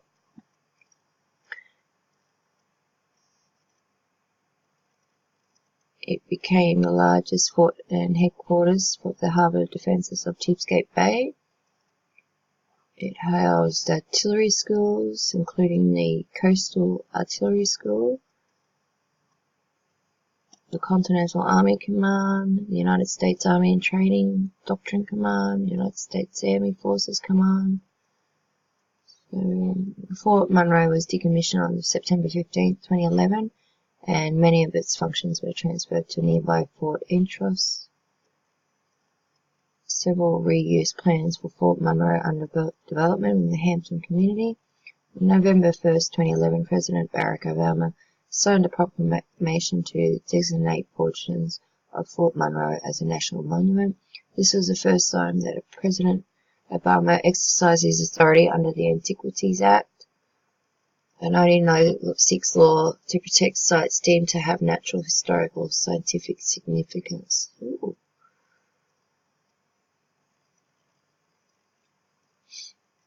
Okay. I'll leave links in the descriptions if you want to go back and have a read. This is going to be a long video. Sorry for those that don't have time. So, plan of the Fortress Monroe, 1862. Lighthouse, built in 1802.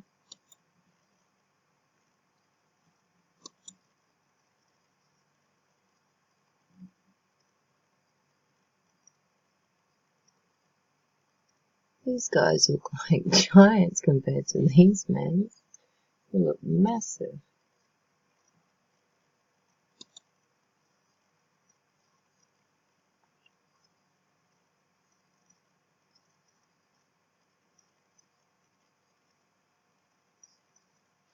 Never seen a casing cap to go on a gun.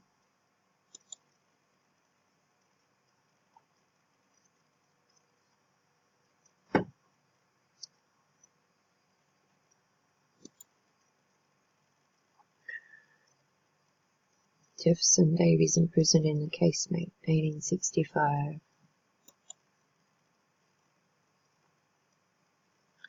Guns are massive. How did the damn horses pull those guns around? I don't know how they could have.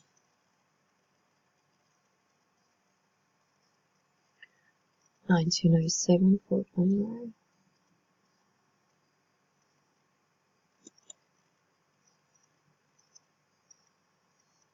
Artillery School behind the Chamberlain. 1918 photo of battery 12-inch mortars.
This is Fort Monroe.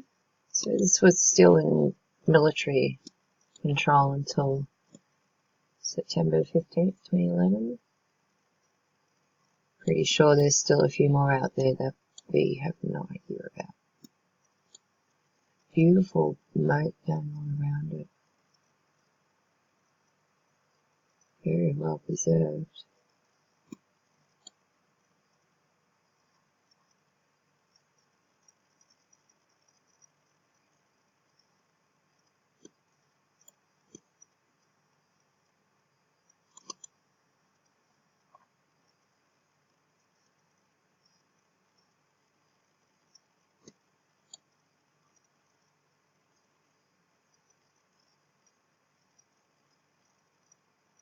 Fort Wool is a decommissioned island fortification located at the mouth of the Hampton Roads, adjacent to Hampton Roads Bridge Tunnel, now officially known as Rip Raps Island. The fort has an elevation of 7 feet, sits on the old Point Comfort like Willoughby Beach and Willoughby Spit, approximately 1 mile south of Fort Monroe. Originally named Castle Calhoun or Fort Calhoun. Fort was renamed after Major General John Ellis Wood on 18th March 1862 during the American Civil War. Fort Wool was one of more than 40 forts started after the War of 1812. British forces sailed into Cheapskate Bay to burn the capital.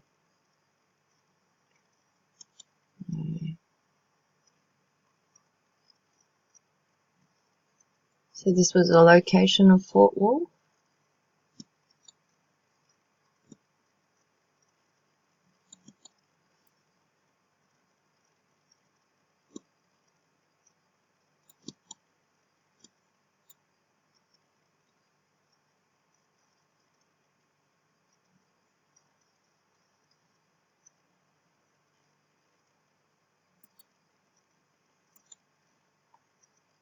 And that was Fort Monroe just there, I just showed you. So as I said, you can always have a look around. If you find one fort, you're bound to find another one that's pretty close. Fort Jay is a coastal star fort and the name of a former United States Army post on Governor's Island in New York Harbor within New York City. Fort Jay is the oldest existing defense structure on the island and was named for John Jay, a member of the Federalist Party, New York Governor, Chief Justice of the Supreme Court, Secretary of the State, and one of the founding fathers of the United States. It was built in 1794 to defend the upper New York Bay, but has served other purposes. From 1806 to 1904, it was named Fort Columbus, presumably through explorer Christopher Columbus. Today, the National Park Services administers Fort Jay and Castle Williams as the Governor's Island's national monument.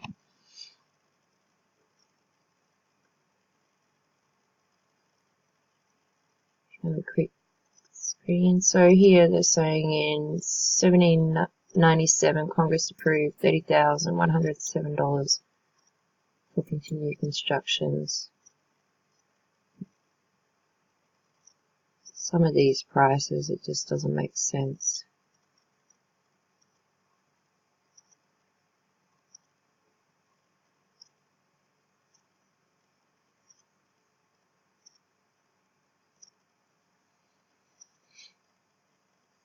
The Greek rival style barracks.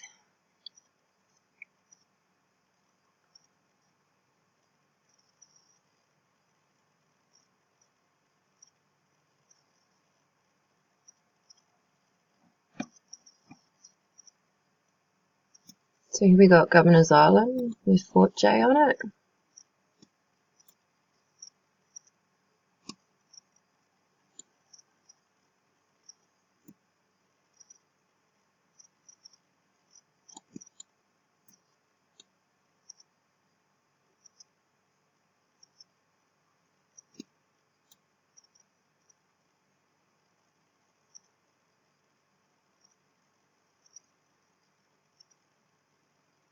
And then of course you've got Liberty Island.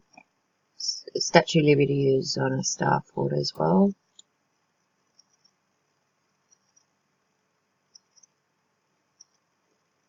They've just covered up the top, filled it in.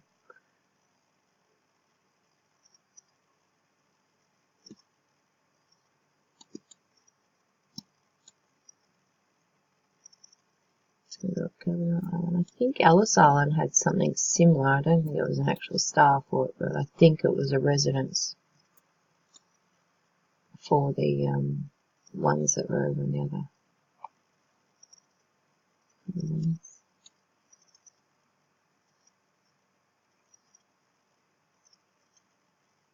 Fort Marshall was an American coastal four-point bastion fort located on now what's the Highland Town and Canton neighborhoods of Baltimore, Maryland. It was built on the onset of the American Civil War in 1861 again.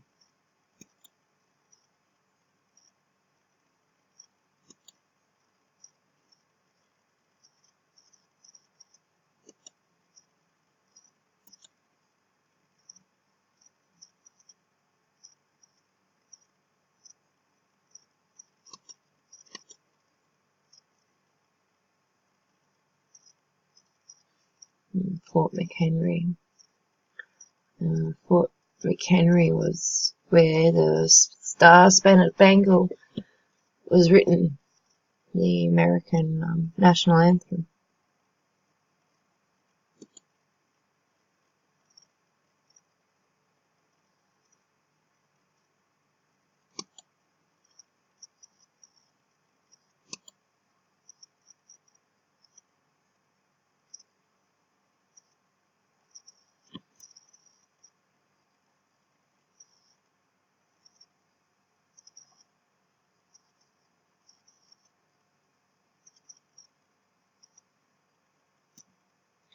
Fort McHenry is an American coastal Pentagon bastion fort located in Locust Point, neighborhood of Baltimore, Maryland.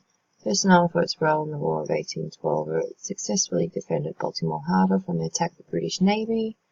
First built in 1798, was used continuously by the U.S. Armed Forces through World War I and Coast Guard in World War II. Designed as a national park in 1925.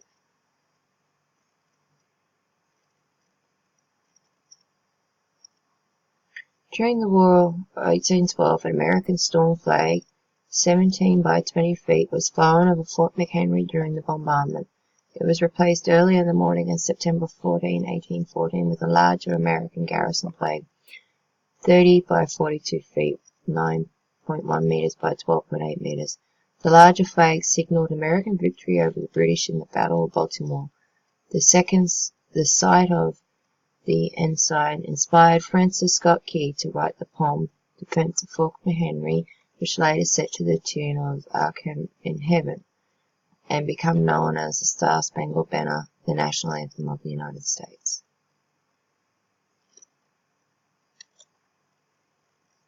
So if you want to have a quick read, just scroll slowly for you.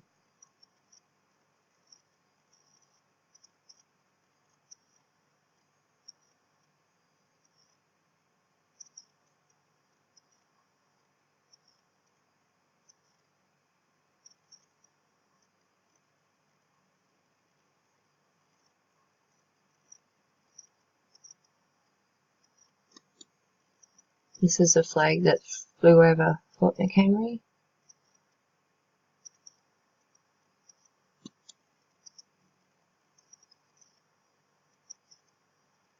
The replica of the 15 stars, 15 stripes US flag that currently flies over Fort McHenry. Historical reenactments.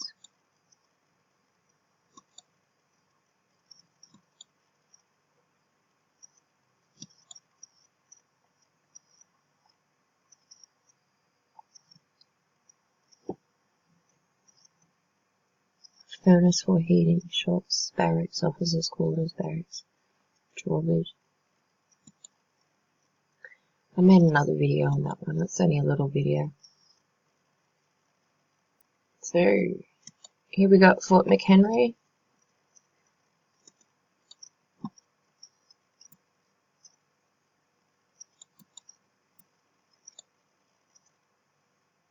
Sad the sun wasn't over display a bit more. It would look really nice. It would look really pretty on it.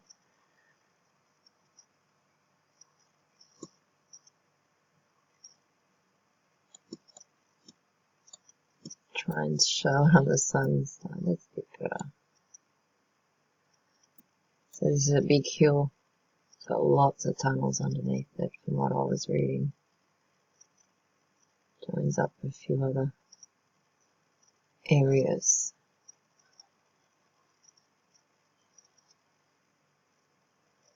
And here we have the area where the siege of Fort Erie took place, which was one of the last British-American major battles of the War of 1812.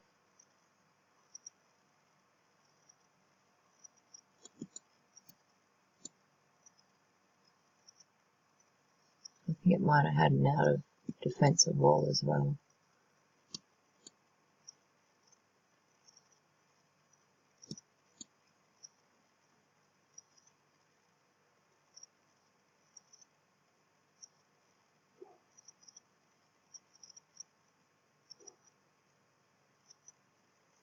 So this is the page of the fort I just showed you, Fort Erie.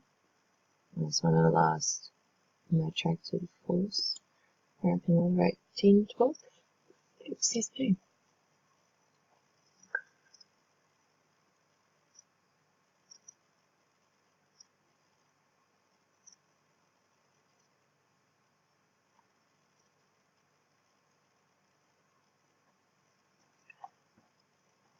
So this one's Fort St. Andrews, a British colonial coastal fortification built on the Cumberland Island, Georgia in 1736. The fort was built by the British as part of the buffer against the Spanish Florida and the colonies to the north. The fort was abandoned later, destroyed in the Spanish in mid-1742. Fort Brewerton is a historic fort site located at Brewerton in Oswego County, New York. I'm not sure if I've done this one. I think I might have. So, I think I have, yes. My apologies. Fort Ligonier is a British fortification from the French and Indian War, located in Ligonier, Pennsylvania, United States. Fort served as the staging area for the Forbes expedition of 1758. During the 8 years of its existence as a garrison, it was never taken by an enemy. And it looked pretty nasty. Look at these. Reconstruction of the defenses.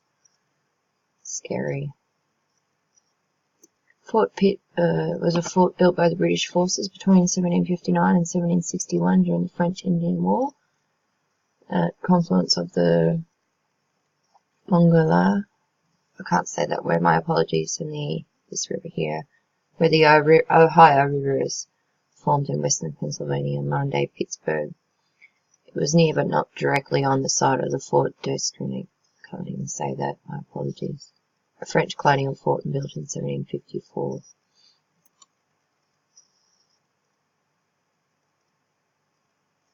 1754, the French began building it.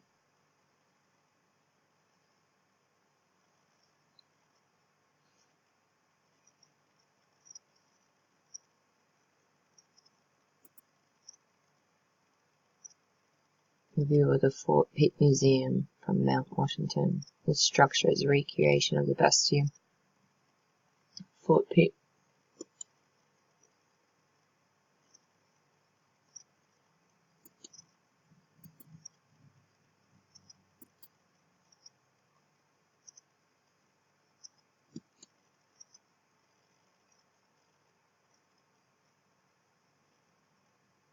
So here it is here, or where it was. You can see a little bit of it. It's reconstructed, and another bit there. It's a reconstruction.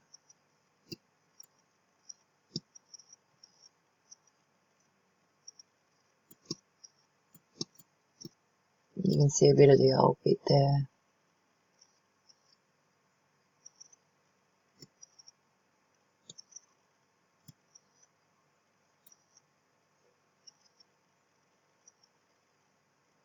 Russian Fort Elizabeth is a National Historic Landmark, and it's administrated as the Russian Fort Elizabeth State Historical Park, present-day Waimea, on the island of Kuru in Hawaii.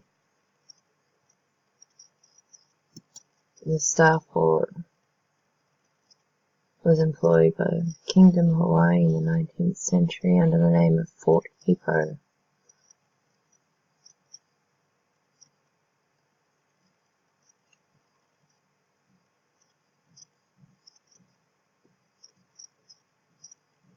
So they sent a bloke to the island, pledged allegiance. Fort Elizabeth was constructed in 1817 on the east bank of the river. The fort was built in the shape of an irregular octagon about 300 feet to 450 feet across, with walls 20 feet high. Housed a small rough and Orthodox church. This is the site of the Russian Fort Elizabeth.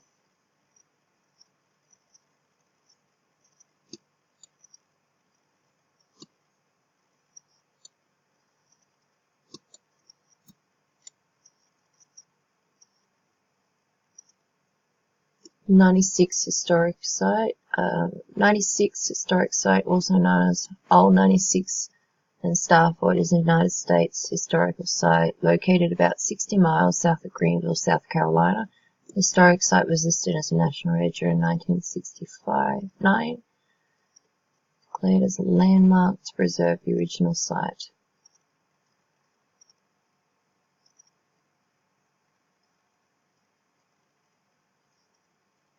The first battle, November 19 to 21, 1775. It was fortified by the British in 1780.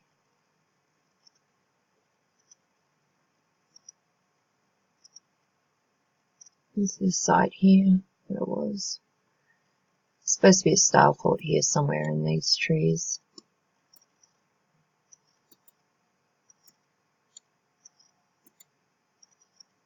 You'll have to see them.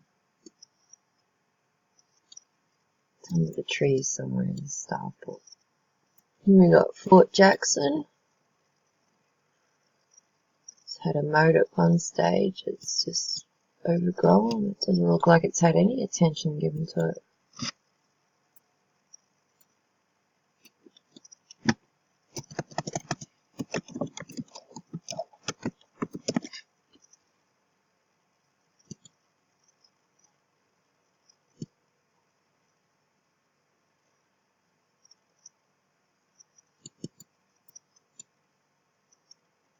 You see these shapes all over the world.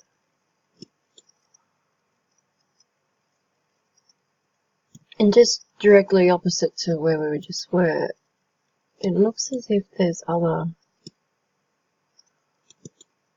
just here, looks like it was some sort of guns disappearing, or reappearing guns.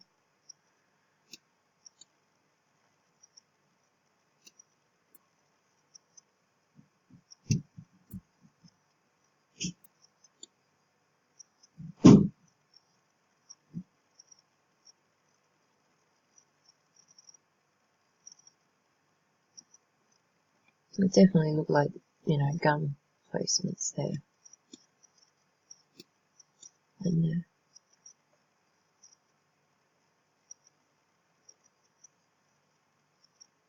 directly opposite.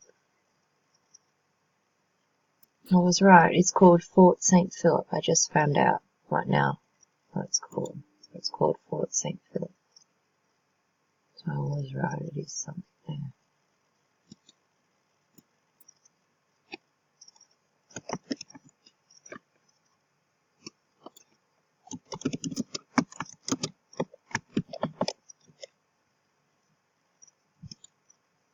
This is Fort Independence.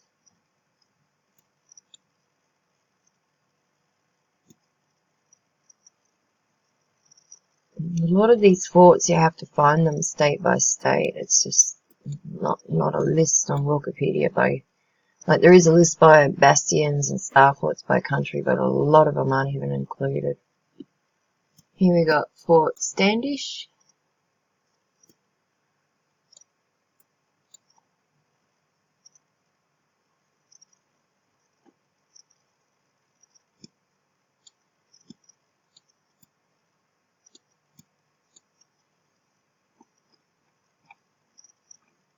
Got more up this end too.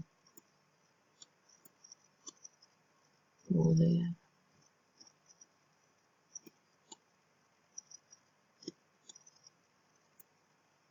As I said, if you have a look close by, you'll find another one. I zoomed out and just found this one. Another beautiful one. It's massive.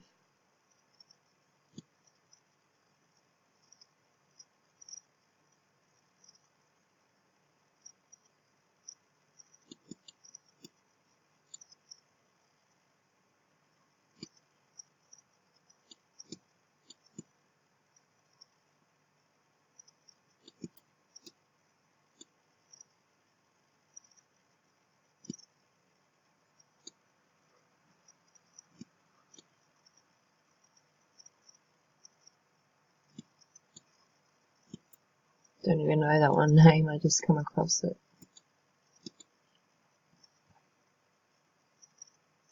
And here, once again, we got remnants of a fort.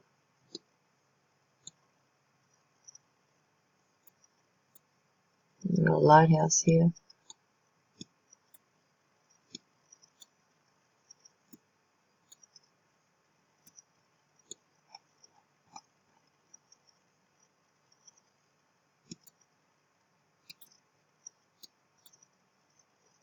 We got a bit more hidden here by the trees on the same island. A bit more down here.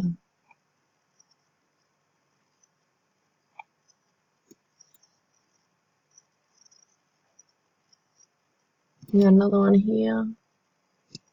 This is Fort Macayacon.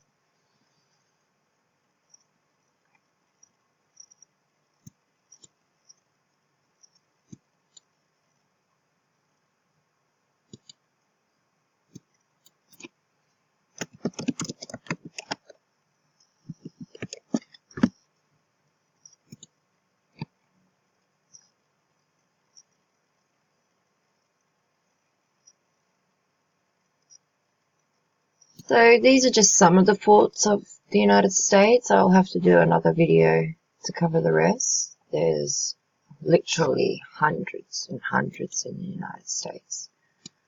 So I just want to thank everyone for sticking with me this long. If you're still here at the end, really appreciate it. Hit the like button. And if you haven't subbed, I'd really appreciate it. Thank you. Bye.